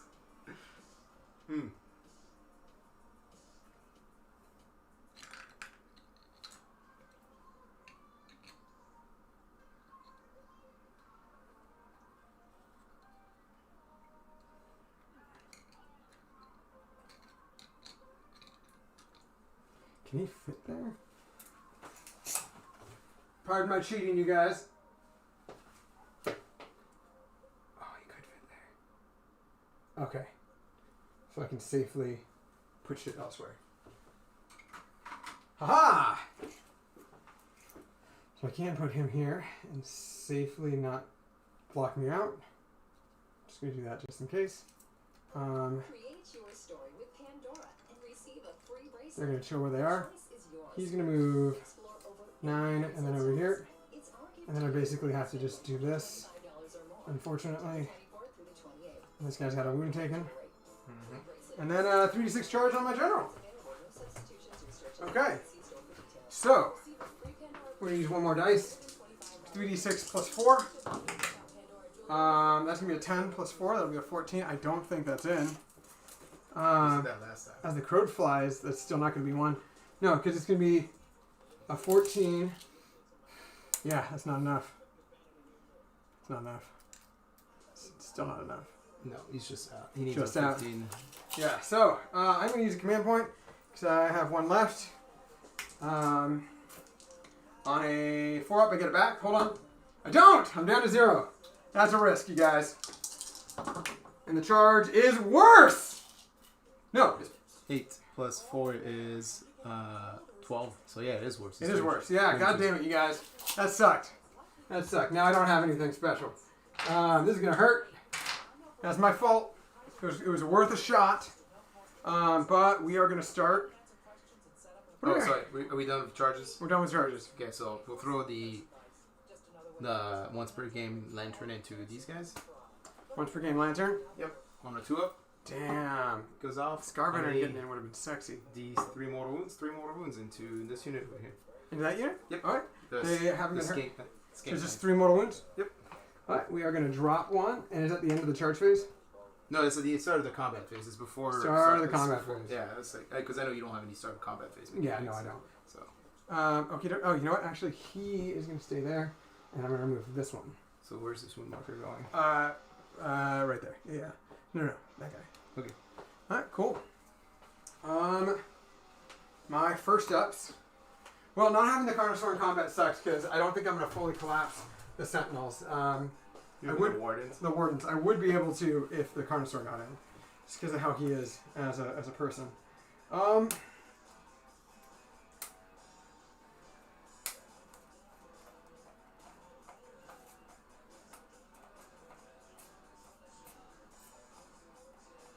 Oh, he's kind of blocked out. I kind of need to... Oh, they're already clipped, he says? No, they're not already clipped. So I have to do this first. I have to go over here to clip the Sentinels. And then I'm going to do 1, 2, 3, 4. 4 into the Sentinels and then 2 into the Wardens. Alright. Alright. With their... all they have is their beaks. The guys on top So don't have attacks in close combat. I'm gonna spend my ether quartz on the sentinels over here. You're doing it right now. Yeah, that's okay. So it's utilized just like a triumph. It's when they're a target. No, it's not a triumph. It's when they're targeted. Got it. Attack. And so Are you still -1 to hit with everyone? still You're not out of -1. Shining Company yet? Not the only unit that's had is over there.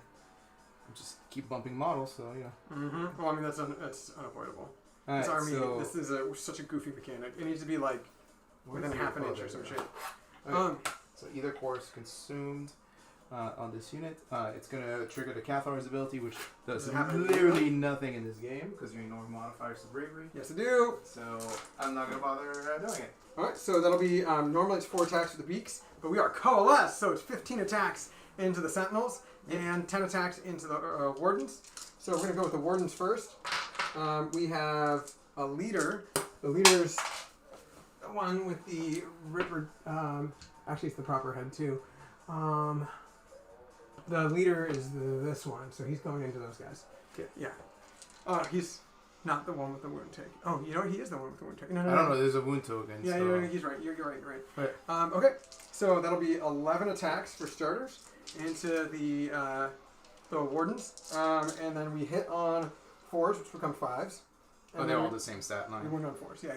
Okay, so they're just -1 hit. That's it. Yeah, -1. It normally would be 4s and 4s. Got it. Yeah. So 11 attacks, hitting on 5s. Nice roll. Nice roll. Winning on 4s. Winning on 4s. Not 1 save so far. This is the warden's right? Yep. 3 up. Good. Oh, they're +1 armor save right now? That's what the other quartz is. Yeah. Oh, fuck, you're right. +1. Okay, dokie. And that's for the entire phase? Yeah, just for this phase. Nice. But they're -1 bravery now. For the management. Oh For the no! rest of the It's not game. like they won't be able to soak it up. Oh, for the rest of the game. Maybe. Got it. Maybe. Can she do that to every unit within distance to soak No, up? just once. Just Sure. one. Yeah. Okay. And then we're gonna do 5, 10, 20 attacks. Yeah, 4 15. guys. Yep. And 20 into the sentinels. Yep. God, I really wish that Carnosaur got in. Hitting on 5s. That's also not a bad one. Oh boy. Oh boy. Okay. So, yeah, that's a 4. That's a fail. 4, 8, and 9. 9 out of 20, below average. And then 4's the wound. So that'll be 5 saves. Alright, 5 ups. Because it's their armor save. Nothing. 5 up shrugs. 1, so 4. 4 more. Yeah, you're getting to him. See? Eh. Actually, we want to probably stick these guys because we want to fight them. So we're going to pull out 4 over here. That would have been a good idea, yeah. And replace these 2 guys. The actual proper models. Okie dokie. And then, yeah, that's my activation. Okay. These guys are... Stop hanging on like people's bases, guys. Alright, so I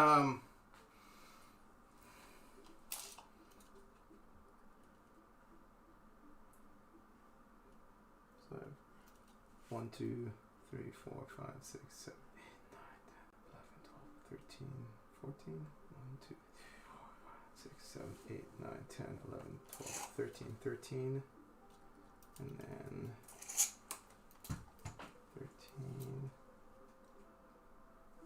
And then 4 over here. Okay, so 13 guys over here, 4 guys over here, and then the sergeant over here. Alright. And this is from who to who? This is just wardens. Oh, yeah, they have a 300 fucking... Spearmen Attack. all into the... Well, so we got 13 spearmen over here, 4 spearmen over here, and then there's just a sergeant into here. Okay. So here's the spearmen. So 26 swings. Oh, yeah. 4, 6, 10. What is it, 3s and 3s? Yeah, it's 3s and 2 right now because you charged 10, 14, 18, This is gonna hurt. 22. They're -1 red? Yeah. So this is into the pterodon. Oh. 6s are mortal wounds. Yes, they are.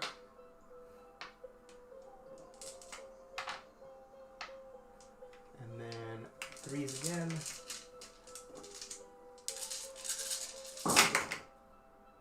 So this many saves at -1, and then 4 mortal wounds. Probably overkill, but really need those pterodons instead. Okay, so these are going to be the saves. 6 up goes to a 5, then goes back down to a 6. So we got 1, 2 saves. So it'll be 1 dead, 2 dead, 3 dead, 1 down to 1. Well, and then 4 mortal wounds, so... And then 5, so 1 dead, and that'll be So 4 dead, 5th one is dead, and then 1 down to 2 wounds. Yep. So 1 down to 1, right? No, I'm down to 2 wounds. They have 5 wounds each? They're 4 wounds each. No, so I had a guy after taking that one. Okay. Yeah, yeah. You're good. All right. So still not in great shape. So 5 dead. That leaves 1 guy left alive. Yeah. So he's gonna autofill morale. Got it. Yeah, he's gonna autofill morale. Yeah, so he's just there for the sake of being there. Until the end of the turn. Sergeant into. I don't know. I don't know if they did all that much here. I don't know if I'm liking that unit because of how not resilient they are. Oh, that's a chieftain. Yeah, there you go. Yeah. And then They're kind of a one-trick pony, aren't they? Yeah, they're very much so.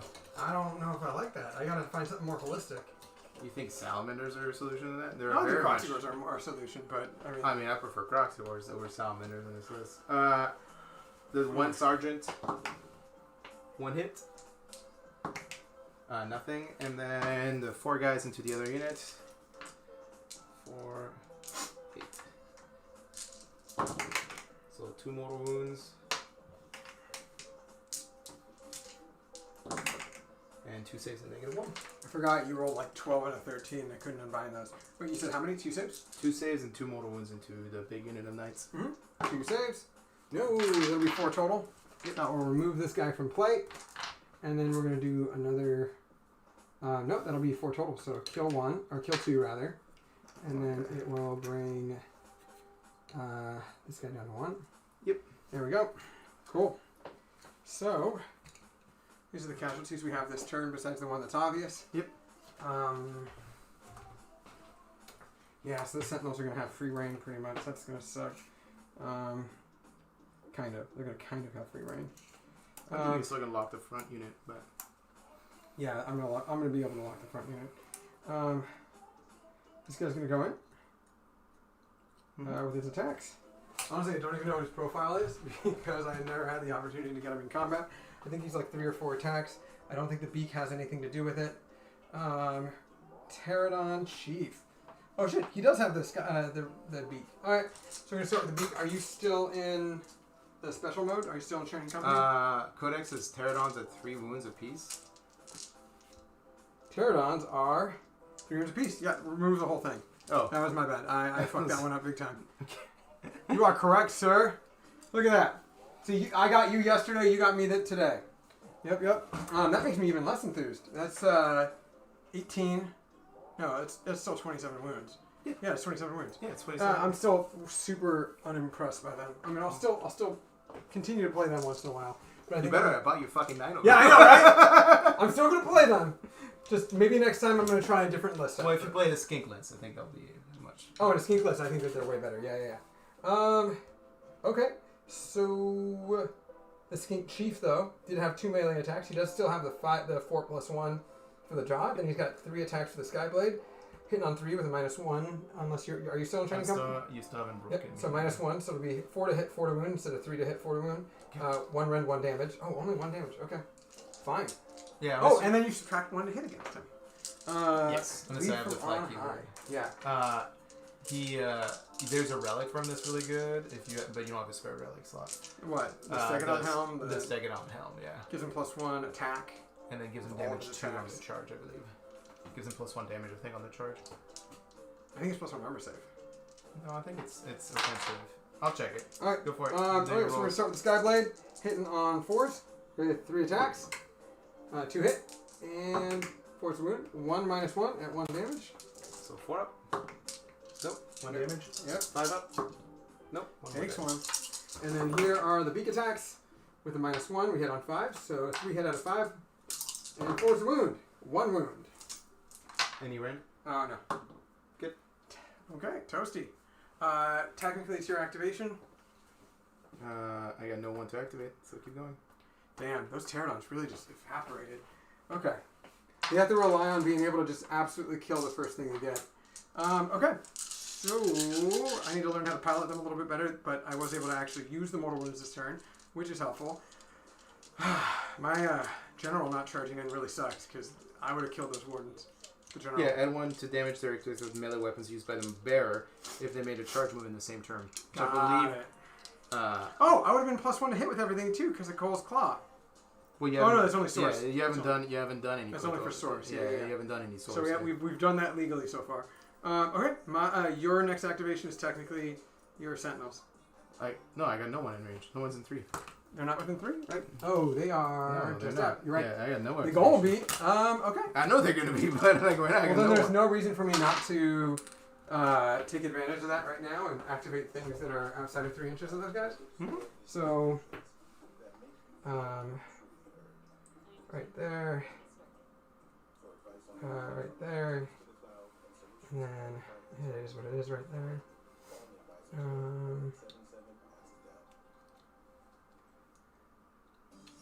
Okay, so one guy I think died earlier.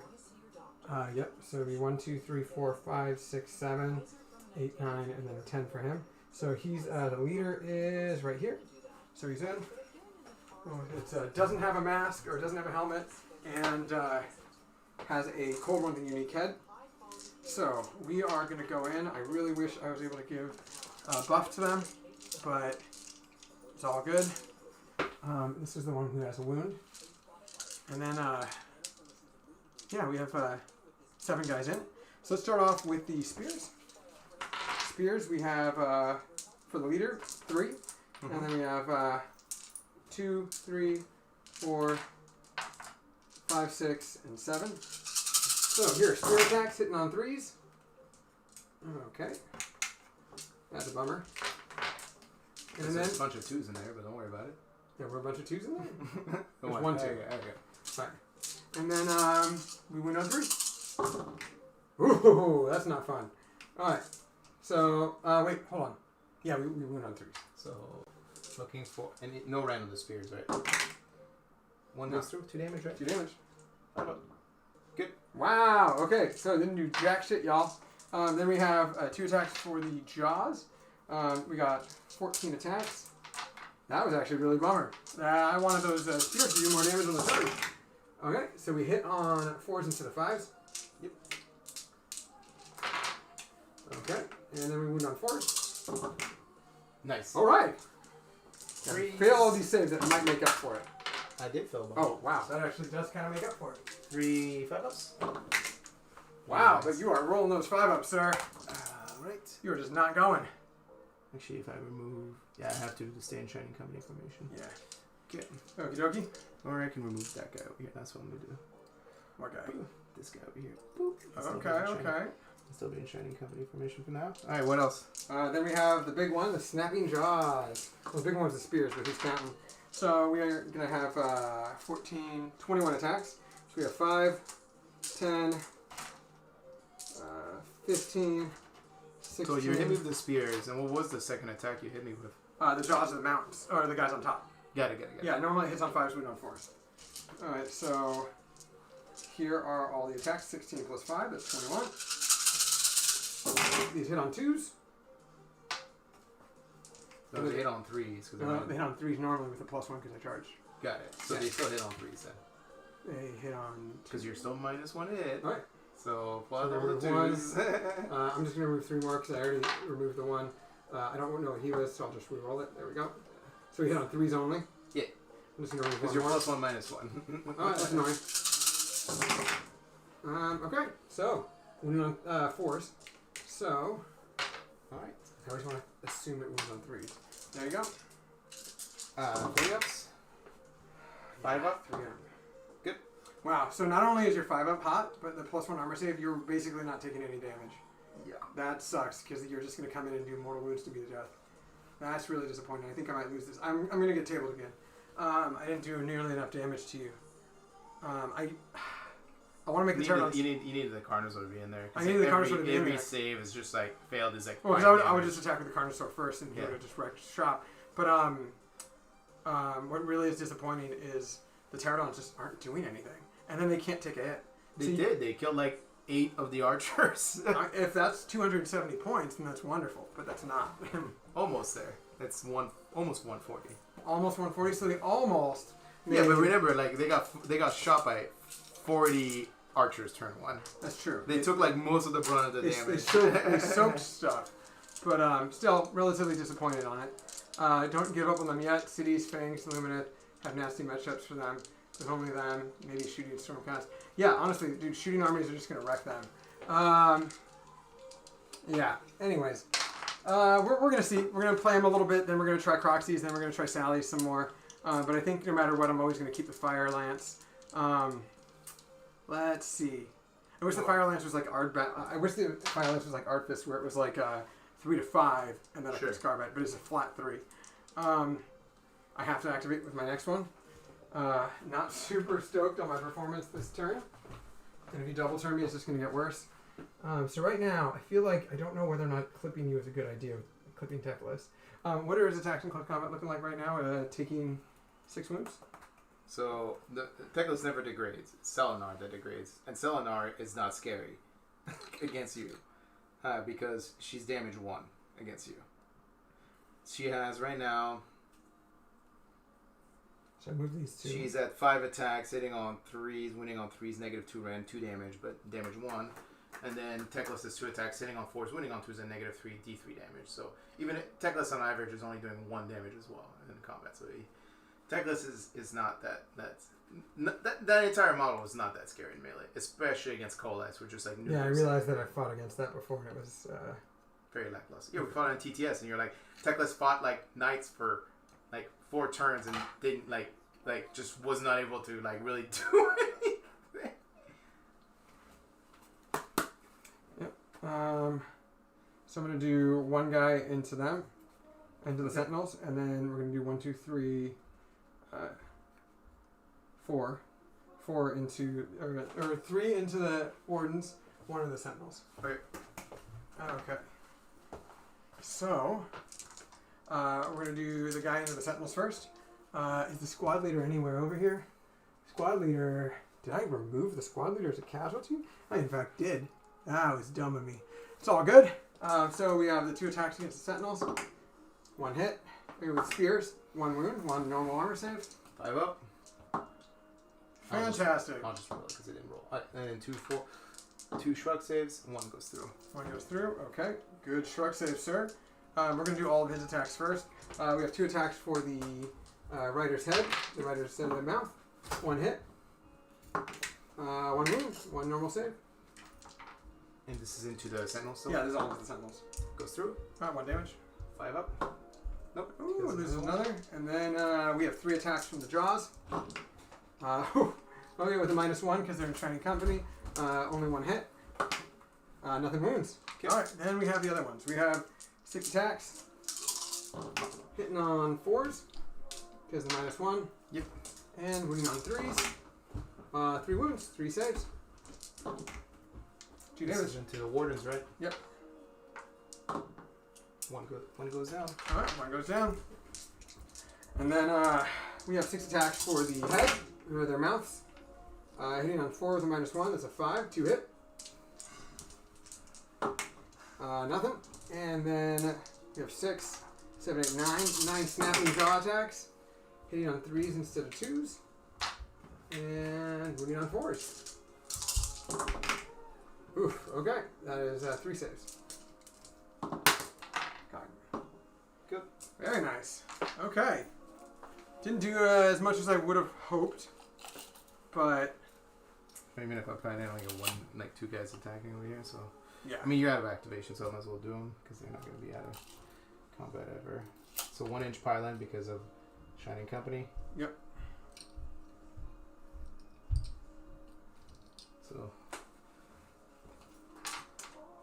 2 swings, nothing, and then Is our Facebook open? We're not getting any. yeah, Facebook's is running. All right, Teclis. 5 attacks from Selenar. 4 hits. 2 wounds at -2. 2 wounds at -2. So 6s, right? I'm sorry. Say that one 2 more wounds time. at -2. From Calathar? From this, this is Selenar. Yes, Eleanor, that's right. Okay. Yep. Alright, so 2 at -2, that is going to be 6s. Yep. No, how much damage? Just 1, well, 1 each because they're 2, and you reduce it to 1. Kills 1 and brings a wound down to another. And then Teclis. hits twice. Oh, he's invigorated. Wounds only once. It's just goes through the armor. It's -2. And it's 3 damage. Becomes 2 damage, so kills another one. Kills another guy. Ooh, well, this is gonna hurt. What? Okay. That's gonna suck. Okay. Um, Cool. So, bravery. Are we in the bravery phase? We are now? in the bravery phase, sir. Well, let's see if the Cathlar triggers her. She's gonna try to try on the archers in the front. She does. So they're immune to battle shock, and they're gonna modify their battle shock by. You can't. I can. Remember, it's not bravery modifier. It adds the casualties to your battle shock. Oh. So fine. it's gonna be. So you're gonna be. Oh god, I hate that mechanic so much. So whatever how many you lost plus 10, and then on them I'm just gonna spend my CP to make him. That is incredibly frustrating. So tell me how this works again. You want to? Yeah, I'll just reread it again for Yeah. a millionth time. No, but you like. So It's so- funny. so- Like I think so I've read this the problem every is, unless episode. I wipe whole units, Yeah, it's just bad. that's why I've started taking so here's blocks the of problem. 20. Here's the problem. The Camo Skinks absolutely should have attacked with Calathar. They wouldn't have killed her. 40 You minus sniper 1 to shots. hit. You did only a total of 6 mortal wounds. She ignores No, half of remember them. I did 9. No, I did you only 6 did. from one unit. No, No, you did 3 on both units. It's 6 that's enough to kill her. She has a 4-up shrug. Oh, yeah. But remember how many other saves I did. Right, but also take out a third of those hits. So if I did, yeah. So you had a chance at killing her. I just don't think she was. That's incredibly frustrating. It also, like, from a hindsight, like, we didn't think you were not going to kill this many. Like, I thought you were going to wipe most of the wardens. This is gonna suck. This. I'm super unenthused on Pterodons. What? Let me read you the rules so you can. Yeah. Well, no. Now I just lost a unit in your turn. Let's my turn. Let's my reread turn. it just to make sure. No matter what, you killed 10 of those guys, so you're able to, and it's on a 2-up. You transfer power. You transfer the sorrow. Yeah. So I lost 4. Now I lost 14, which means at a minimum, if I roll a 1, and That's why you should always save a command point just for. yeah, I tried. I needed to re-roll that charge. I mean, I think at that point you should have not even re-rolled the charge. You should have just taken it. Yeah, I probably should have. Well, even Do not take battle shock. In addition, if any models from that units were slain during their turn, you can pick one enemy unit within 18 inches of this model that has to take a battle shock in that phase. If you do so, add the number of models from that friendly unit that were slain during that turn to the modified battle shock roll for that unit. Yep. So no matter what, that unit's gone. Yeah, because they're going to be... That's fun. All right, this is a fun mechanic. I think I'm not going to use the Pterodons in our next game. Boy. I'll bring him back eventually. Just not against this army. Andrew, he's trying, but he had a really rough turn. The charge didn't really do anything. I killed the charge killed 3 wardens, and in combat it killed another 6 archers. But because of the Cathlar, I was able to modify the bravery of 1 unit of knights to make him basically run away because he had no CP, he had no command points to make them immune to battle shock this turn. Yeah. So I'm not a real big fan of one-trick pony armies, and I realize that the Pterodon list is a one-trick pony. So I'm going to continue to play it, but it is a rougher game. It has more harder matchups than my other lists I've been running. So this unfortunately was super lackluster, but I'm learning how to pilot them better. So I just need to pilot them better than that. We'll see what it is at the end of turn 2, but I think this is... It's not going to matter. You're going to take me, and maybe we'll tie, but then he's going to be able to move on. I'm going to tell you what I'm going to do this turn. Yeah. And then we can talk. We're going to talk through this for the audience. So because of how forward you are, and the chameleon skinks are here, and I don't have to worry about them because I'm going to try to kill them this turn. I'm just going to probably make a Techless double move, and then put him try to get with an automatic 6. Yeah, Techless no longer being locked is huge. Well, and also both Sentinel units. Oh, by the way, did you do bravery for the other unit? I've spent a command point. Oh, My command you could point. do that. Yeah. Yeah, because the kid. So now no one ran away. All right, start of your turn. Healing. Does the healing objective heal? No, it doesn't. Does the volcanic objective? Does the volcanic objective volcanic? No. Cool. All right, we'll play it out. All right. Yeah, we'll play it out, but I So think you get 2 points again. You get 2 points again. We're up to 4.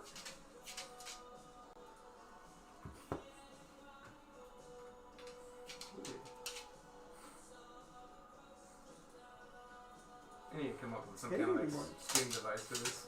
Just like enter as a calculator instead.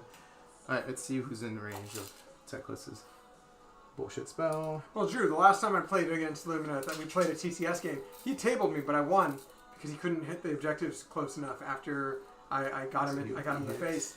And so, like, I was pretty confident after my first game. But, I've had, like, 3 or 4 knights be able to charge the wardens and, like, kill a 10-man unit of wardens.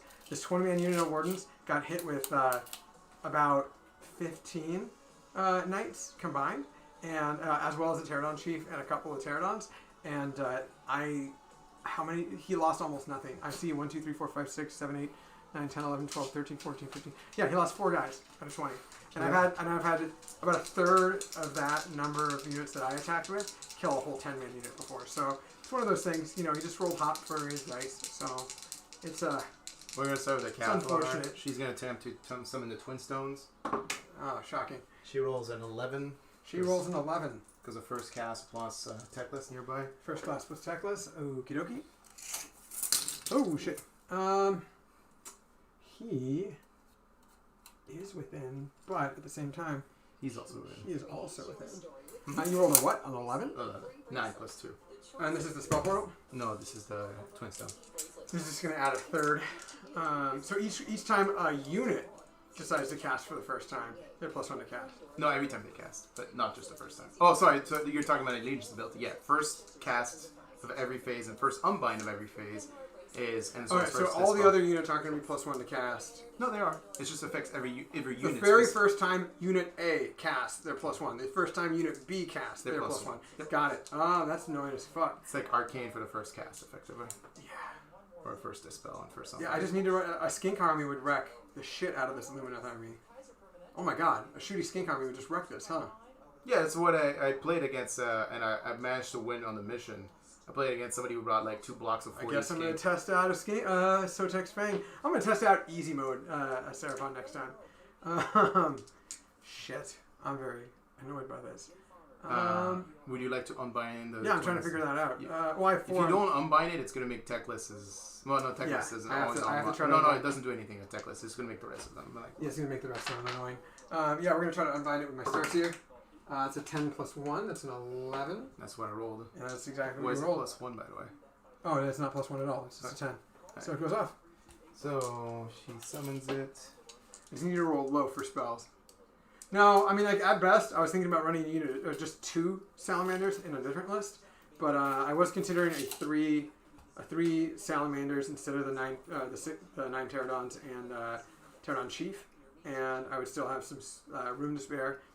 No, it would be 10 points less. This unit of 3 of them is 9 pterodons and a chief is 340, and 3 salamanders, or a unit of 3 salamanders is a 1, or it's 330, so it's 10 points less. It's significantly less wounds, but actual staying power in terms of everyone has a 4-up save, including the skinks, which is incredibly helpful, and it gives the extra armor to pierce. So, like, I would actually kill more. So if I were to dice it out, just to show you guys, if I were to dice this out, that's going to be 6, 12. I'm just going to give you guys this as an example without the reroll ones to hit. And without the command point +1 to hit, because remember, they have the skink keyword, so the skink priest can make your salamanders hit on 2s in close combat and in range instead of 3s. So if we were to do a normal one against, say, those sentinels, I would have 1 miss, and then I would wound on 3s. And that would be what? That would be then 10. He would then have to take 10 6-up armor saves, and it would be 10 D3 wounds. That's fantastic against these guys. So as much as we want to say that, the Pterodons have board control, the Pterodon chief. Actually, it is fantastic amount of board control, and it is pretty good. By no means is it bad. You're really stuck between them, 6 Croxigors, which are absolutely beastly and a total slogging sink for your opponent. Like, you can tar pit with the Croxigors hard, but the salamanders behind the knights do something special in the way of being able to kill support characters, because the Calathar's -1 to hit.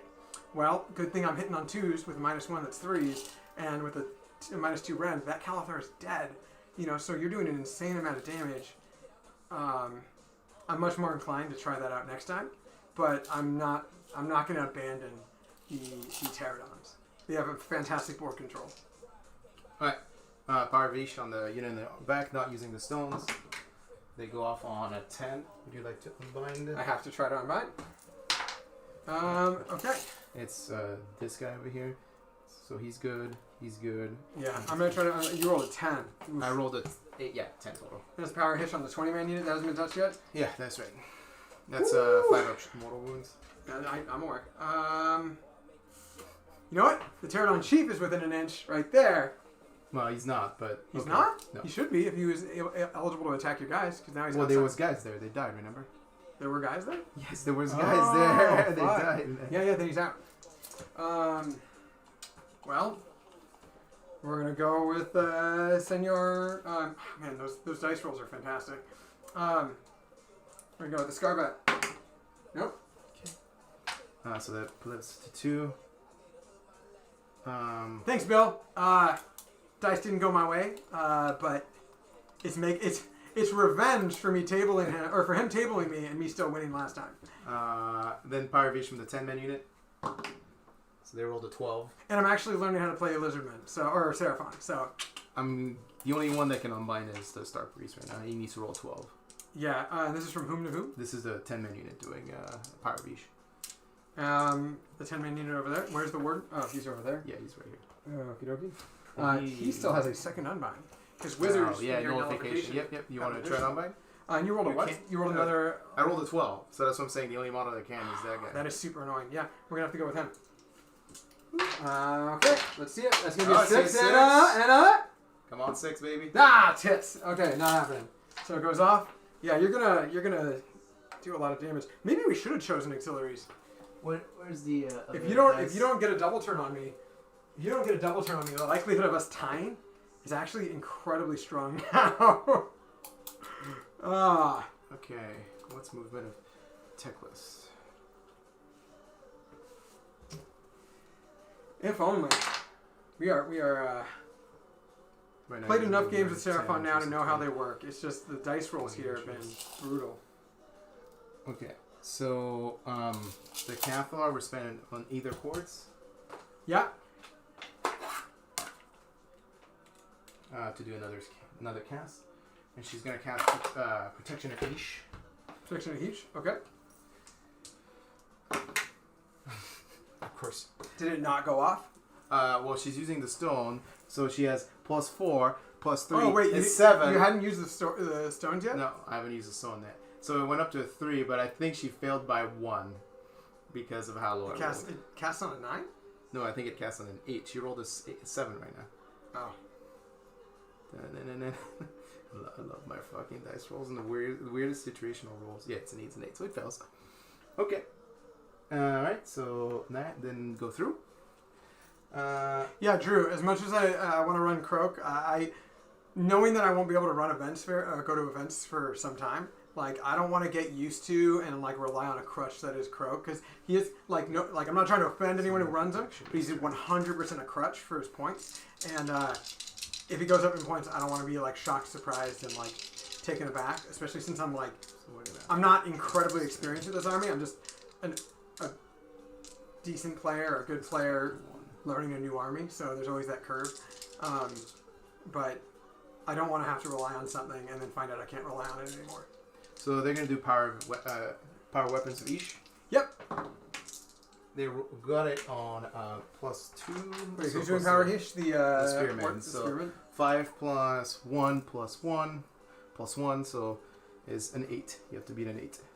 I have to beat an 8, and I'm in fact not within an inch with the Pterodon Chief. I already. Yeah, he's not. He's not. Fuck. And this guy was on terrain. There we go. It's a disappointment. Oh boy. Let's see. I kind of like have to just understand that you're gonna do mortal wounds on a 5 and a 6, since the Sentinels are already doing that. I'm not unbinding that.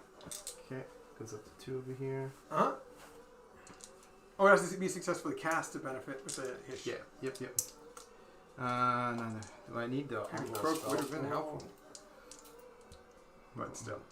I don't think I need the Umbral Spell Portal, right? Because you're... No, it's just these two guys. So, the Spearman over here, it's going to cast Umbral Spell Portal. Goes off on a 6 plus... Who's casting that? the Warden over here.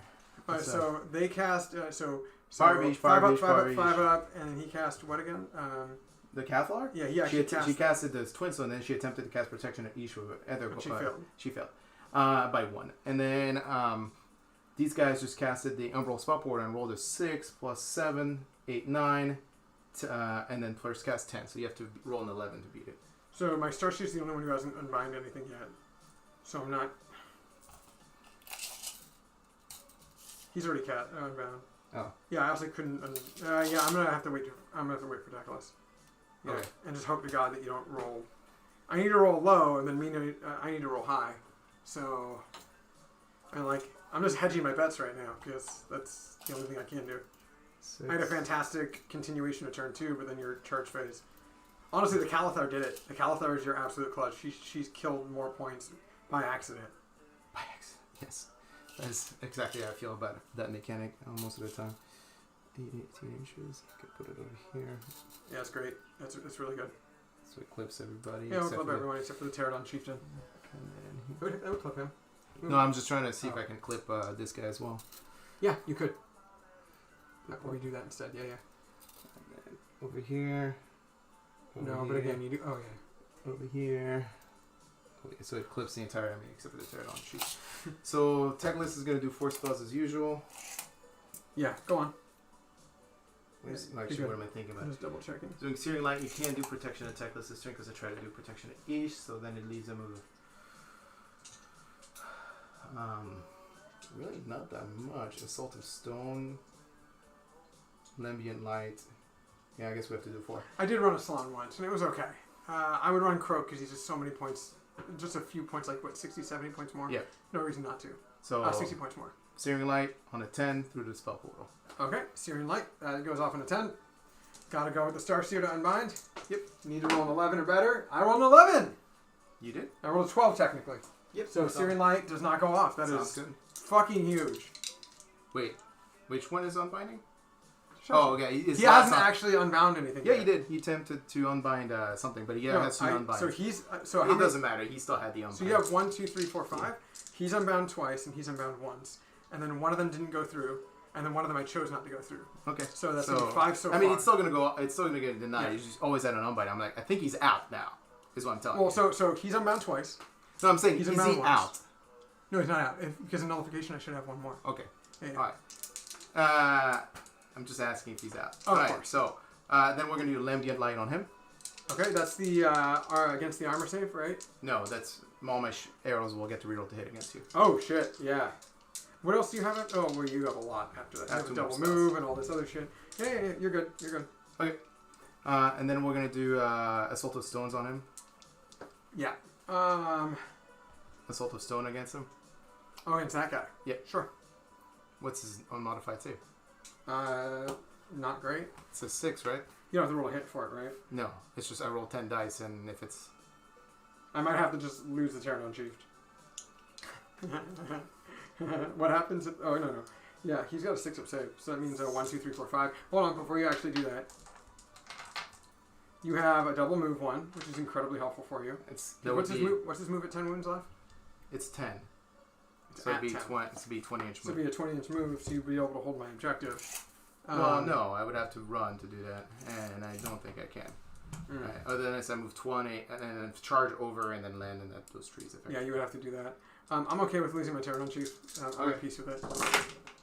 Oh, good. He only takes 1 wound because I rolled 1, 1, 2s and 2s Holy and 1s. fuck! So I rolled terrible. You really only take 1 wound? Yeah, Are he you only fucking takes one. serious? Yeah, he only takes 1. Holy shit. Yeah, you're Oh, like, well, you're he's like got 4 wounds left! your combat phase is bad. My magic phase is equally bad. So we're gonna go with that. Alright, so last spell. Lambient Light. Wow, I'm shocked. You should be. Do we just do Mystic Shield?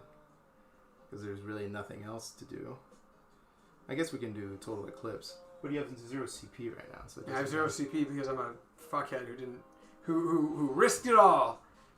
Oh, no. But if the general did get in combat, which it would have just been a 15-inch charge on 3d6 plus 4. He would have, oh boy, would he have gone nuts.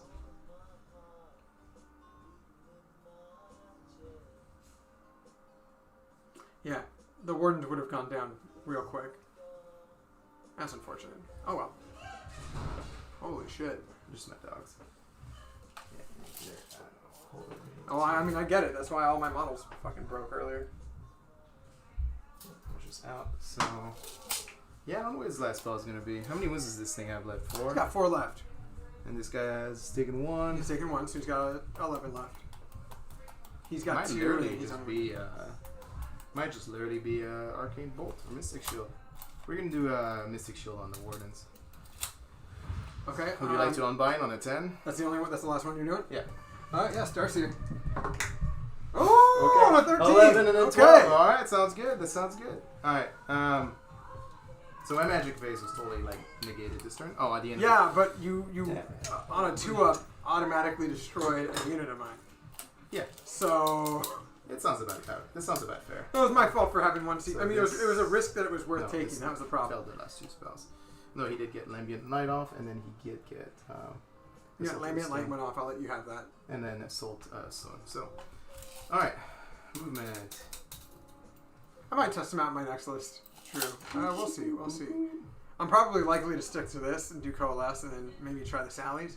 But my bet is on Croxigors and Pterodons still.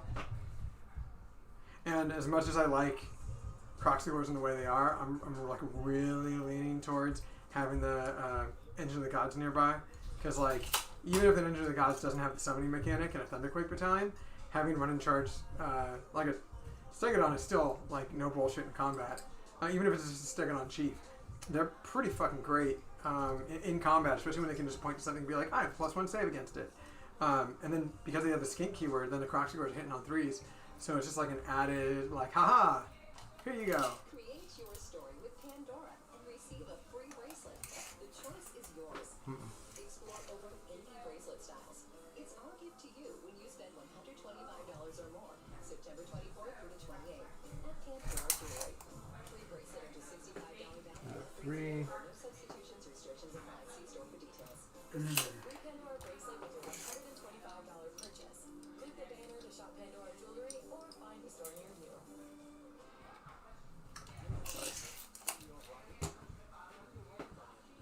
There's no I mean, the bone only does 9 damage at max. So the guys in the back end him. Alright, so 19 done movement, 19 shots into the leader. Yep.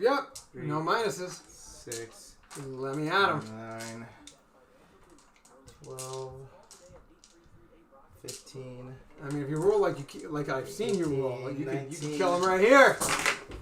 Rolling everything. Rerolling everything? Yeah. Oh yeah. Lambent Light.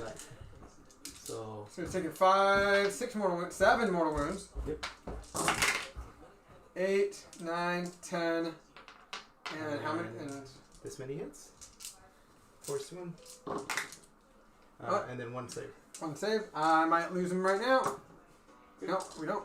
Oh, he's got a wound left. This 1 represents how many wounds he's got. Sweet. Okay. Yeah, and he's the engine compared to the Skink Chief is actually 2 wounds. For one reason, the Skink Chief doesn't add wounds to the Stegodon. He's just the same wounds as a normal Stegodon. So Drew, it's almost like you always need to have the engine. It's 10 points more. It's 2 more wounds and like the actual abilities the engine can do. So yeah. I guess we'll just shoot the 9 guys at him because there's no better choice. We need to kill him. Yep.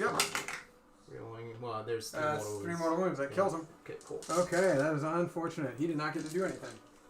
Alright, techless. Kind of just want to shoot the Pterodon sheep. I mean, it's not that deadly. You but it's learned one from less- our last game. It's 1 less activation. I'm gonna have to play a different Seraphon armor against you next time. Alright, so he'll shoot the guys in front of it. He hits. He wounds. -3, so you're basically it washes out your +3 save, right, for cover. This is from whom to whom? Techless into him. Take this into the camo skanks. They have a +3/1 cover, right? Is that how they work?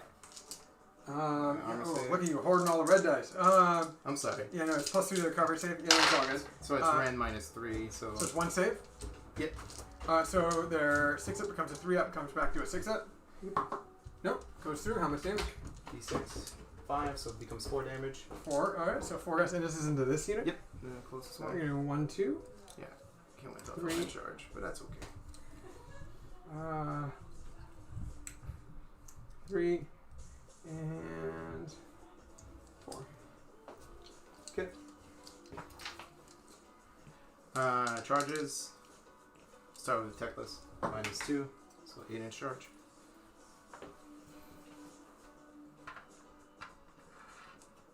Okay, he's got 10 wounds left. We know that.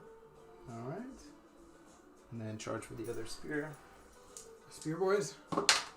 3 and 1. Let's see it. 6. 6. Alright. They need to have a 5. So 5-inch. Well, this is 2 minus inches up. And yeah. these are only 1 inch up. So a 6. Yeah, no, I'm just saying it just needs to be half an inch up. So Yeah, plus you have 3 inch range, so you don't give a shit. 6. We know where he's at. Yeah. Oh, perfect. Granted, it's not a lot. it's not gonna be that many guys, I don't think. Well, I guess the 3-inch range matters. That's what she said. Boop, boop, boop, boop. It's not 6 inches. Yeah, back. Well, just especially when you have a 9 inch. You have a 9 inch. You can keep me honest, but I'm not gonna measure every single fucking model. So Here, you I'll make it easier. I'll just do this to this guy who moved like 9. There you go. You're good. right, And he has the same coherence. Yeah, yeah. Cool. Alright. So double activations for me, or I guess 2 activations. Do both spearmen. We'll start with the spearman unit first.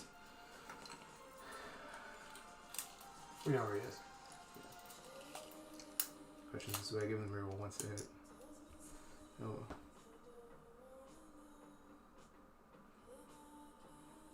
Yeah, I think so. We'll spend 1 command point and start the combat phase.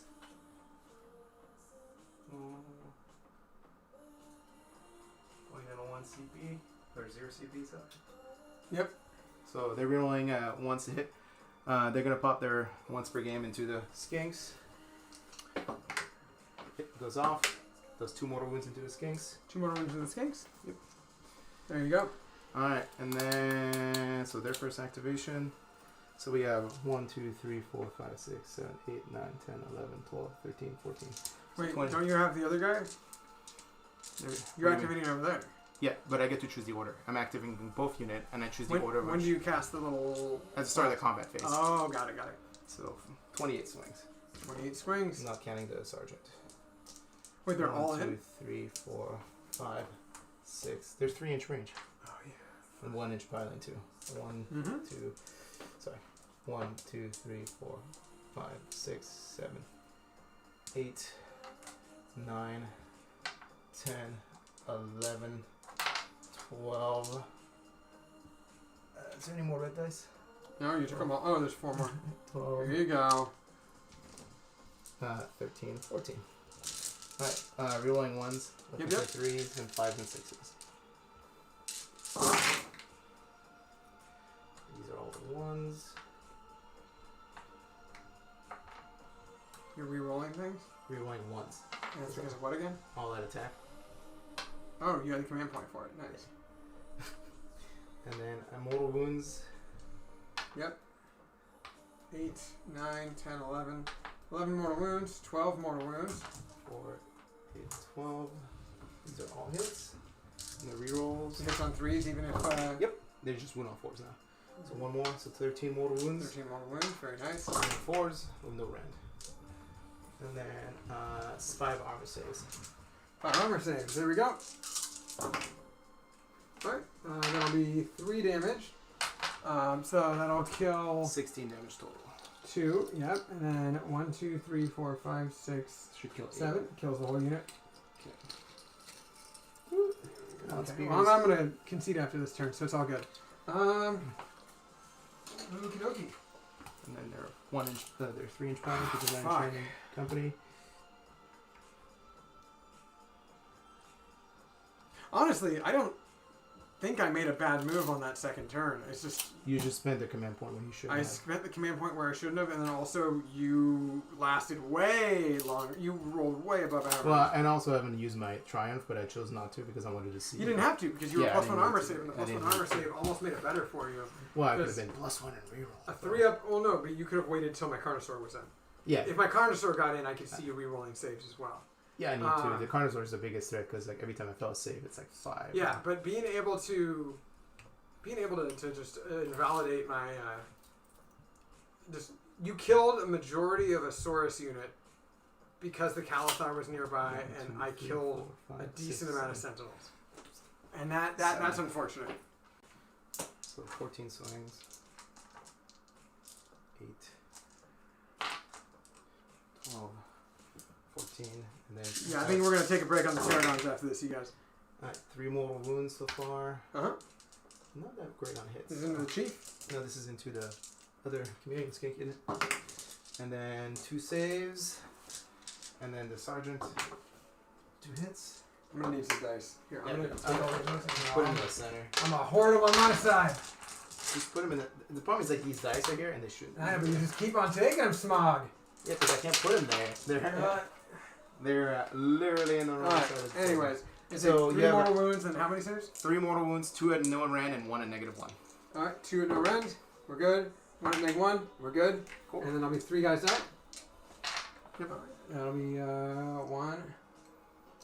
No, we'll do 1, 2, 3. Yep. Alright, they're gonna probably die to bravery, but alright. So Pterodon Chieftain. Yep. So The survivor of the the assault. survivor. He's got his 5 attacks. Yeah, somehow. He's got his 5 attacks from, Blown away. and he's going all into the Sentinels. Sounds good. 5 attacks from the beak. Hitting. Are they still in training company? They're still in The training. answer is yes. So they hit on 5s instead of 4s. Thankfully, I only rolled 1 fail. And There you 4's go. wound. There you go. There you go. 5. So 3 dead. 3, but you have shrug save. No, I didn't get the spell off. Oh, there you go. Didn't get So the things spell. actually die now. Okay. Tight. And then we have the Skyblade attack at the same time. Yep. 2 hit. And 1 wound. 1 minus 1. 6 ups. 1 damage. Boop. Okay. Damn. Okay. Okay. Selenar into the skinks. Selenar hits 3 times. Wounds 3 times at -2. -2. That turns me into a 5-up save. You said 3 times. Yep. 2 go through. So it's 2 damage, but 2 damage? You only take 1 each. And then Techless misses both his swings. Good job, Techless. Okay. Your activations. Hell yeah! We got skinks versus you guys. Alright, we're gonna do 5 guys over there. And then we're gonna do 4 over there. No. We're gonna. Oh, I don't have command points. So I'm gonna lose everything to bravery and then we'll call it. So we're just gonna see how much damage these 5s and 5s can do. So we're gonna do 4 attacks over there, hitting on 5s against Techless. Yep. 1 hit. Doesn't wound. We're gonna do 1 more dice into the other guys. 1 hit. 1 wound. Oh shit. Take a save. 4 up. You're good. Alright, so bravery real quick. Do your Calathar thing. What distance can you affect something? It's 18. So those guys lost a bit. So we're going to pick them on a 2 up. Good, and we're going to affect the unit fighting the spearmen. Alright. The bravery 5. Rolled a 5, so it would have killed the unit anyways, but it super kills the unit. And then they're looking at -1 plus whatever the dice roll is. They lost. Well, there are only 6? 4 guys left, so yeah. I know they lost 6. That's the problem. Dice roll And plus so 1. it's gonna be 3. So, so- 1 left. 1 left. Yep. And then there you go. I'm gonna roll for priority. Roll is a 6. You get it.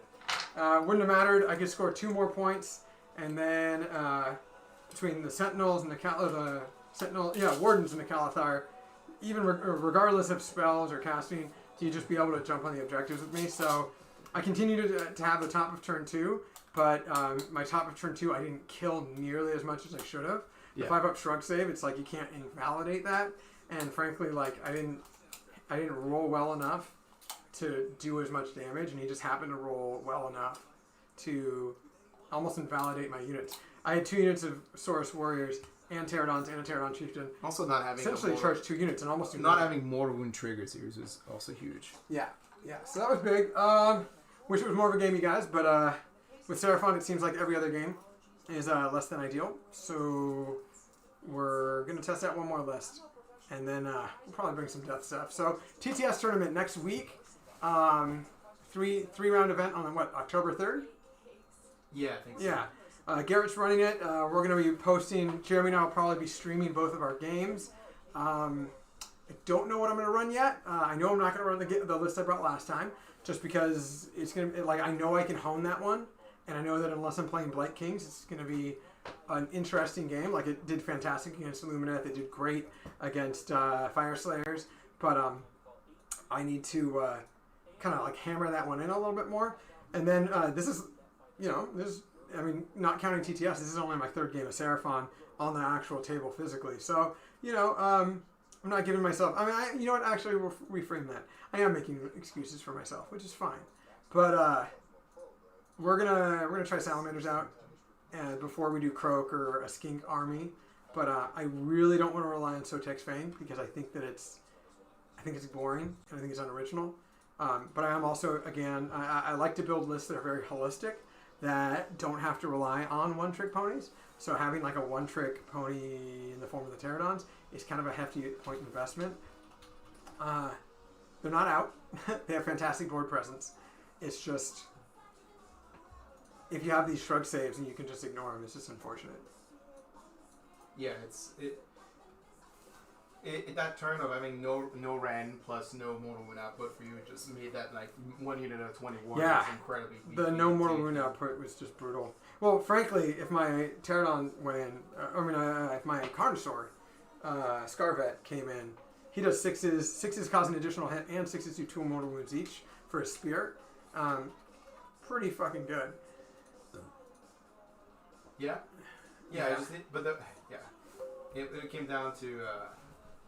Drew, the time for those missions, the time for those games isn't a set time. It's just 1 game on Friday, 1 game on Saturday, 1 game on Sunday. You have to actually plan it the way that our and if you want in, actually PM me. Maybe we'll talk about it if you're down to play some TTS AOS. But yeah, it is. You have to schedule it with your opponent, but 1 game Friday, 1 game Saturday, 1 game Sunday. Yeah, and it's on BCP. You should be able to find it. Mm-hmm.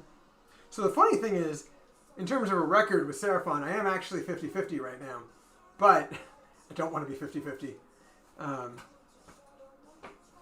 Yeah. All right. And also, now that I'm also very interested to see how Nighthaunt do, now that I'm allowed to bring my Dolores Guard again. That is very Lady tempting. Olander? No, not Lady Oleander, but anything. All the characters. Sure. Yeah.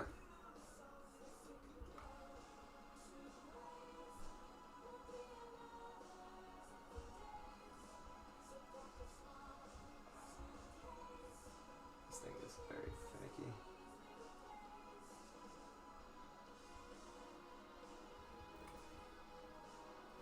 Still catching the dice, but what doesn't it? That's good. Great. Alright. Yeah, we have 40k Gareth on Sunday. Oh, is that Gareth? Yeah, Daisy Medic is Gareth. Oh, nice. Next week, we always rotate. We try to rotate one week to another. I'm going to have 1 more week of not being able to play my Necrons, and then I'll be able to play my Necrons. So, it'll be pretty exciting. Unless the book is bad, then you'll be sad. Well, shit, we could do another AOS game next week, and then a 40k game when the Space Marines and the Necrons come out the same weekend. That might be worth it.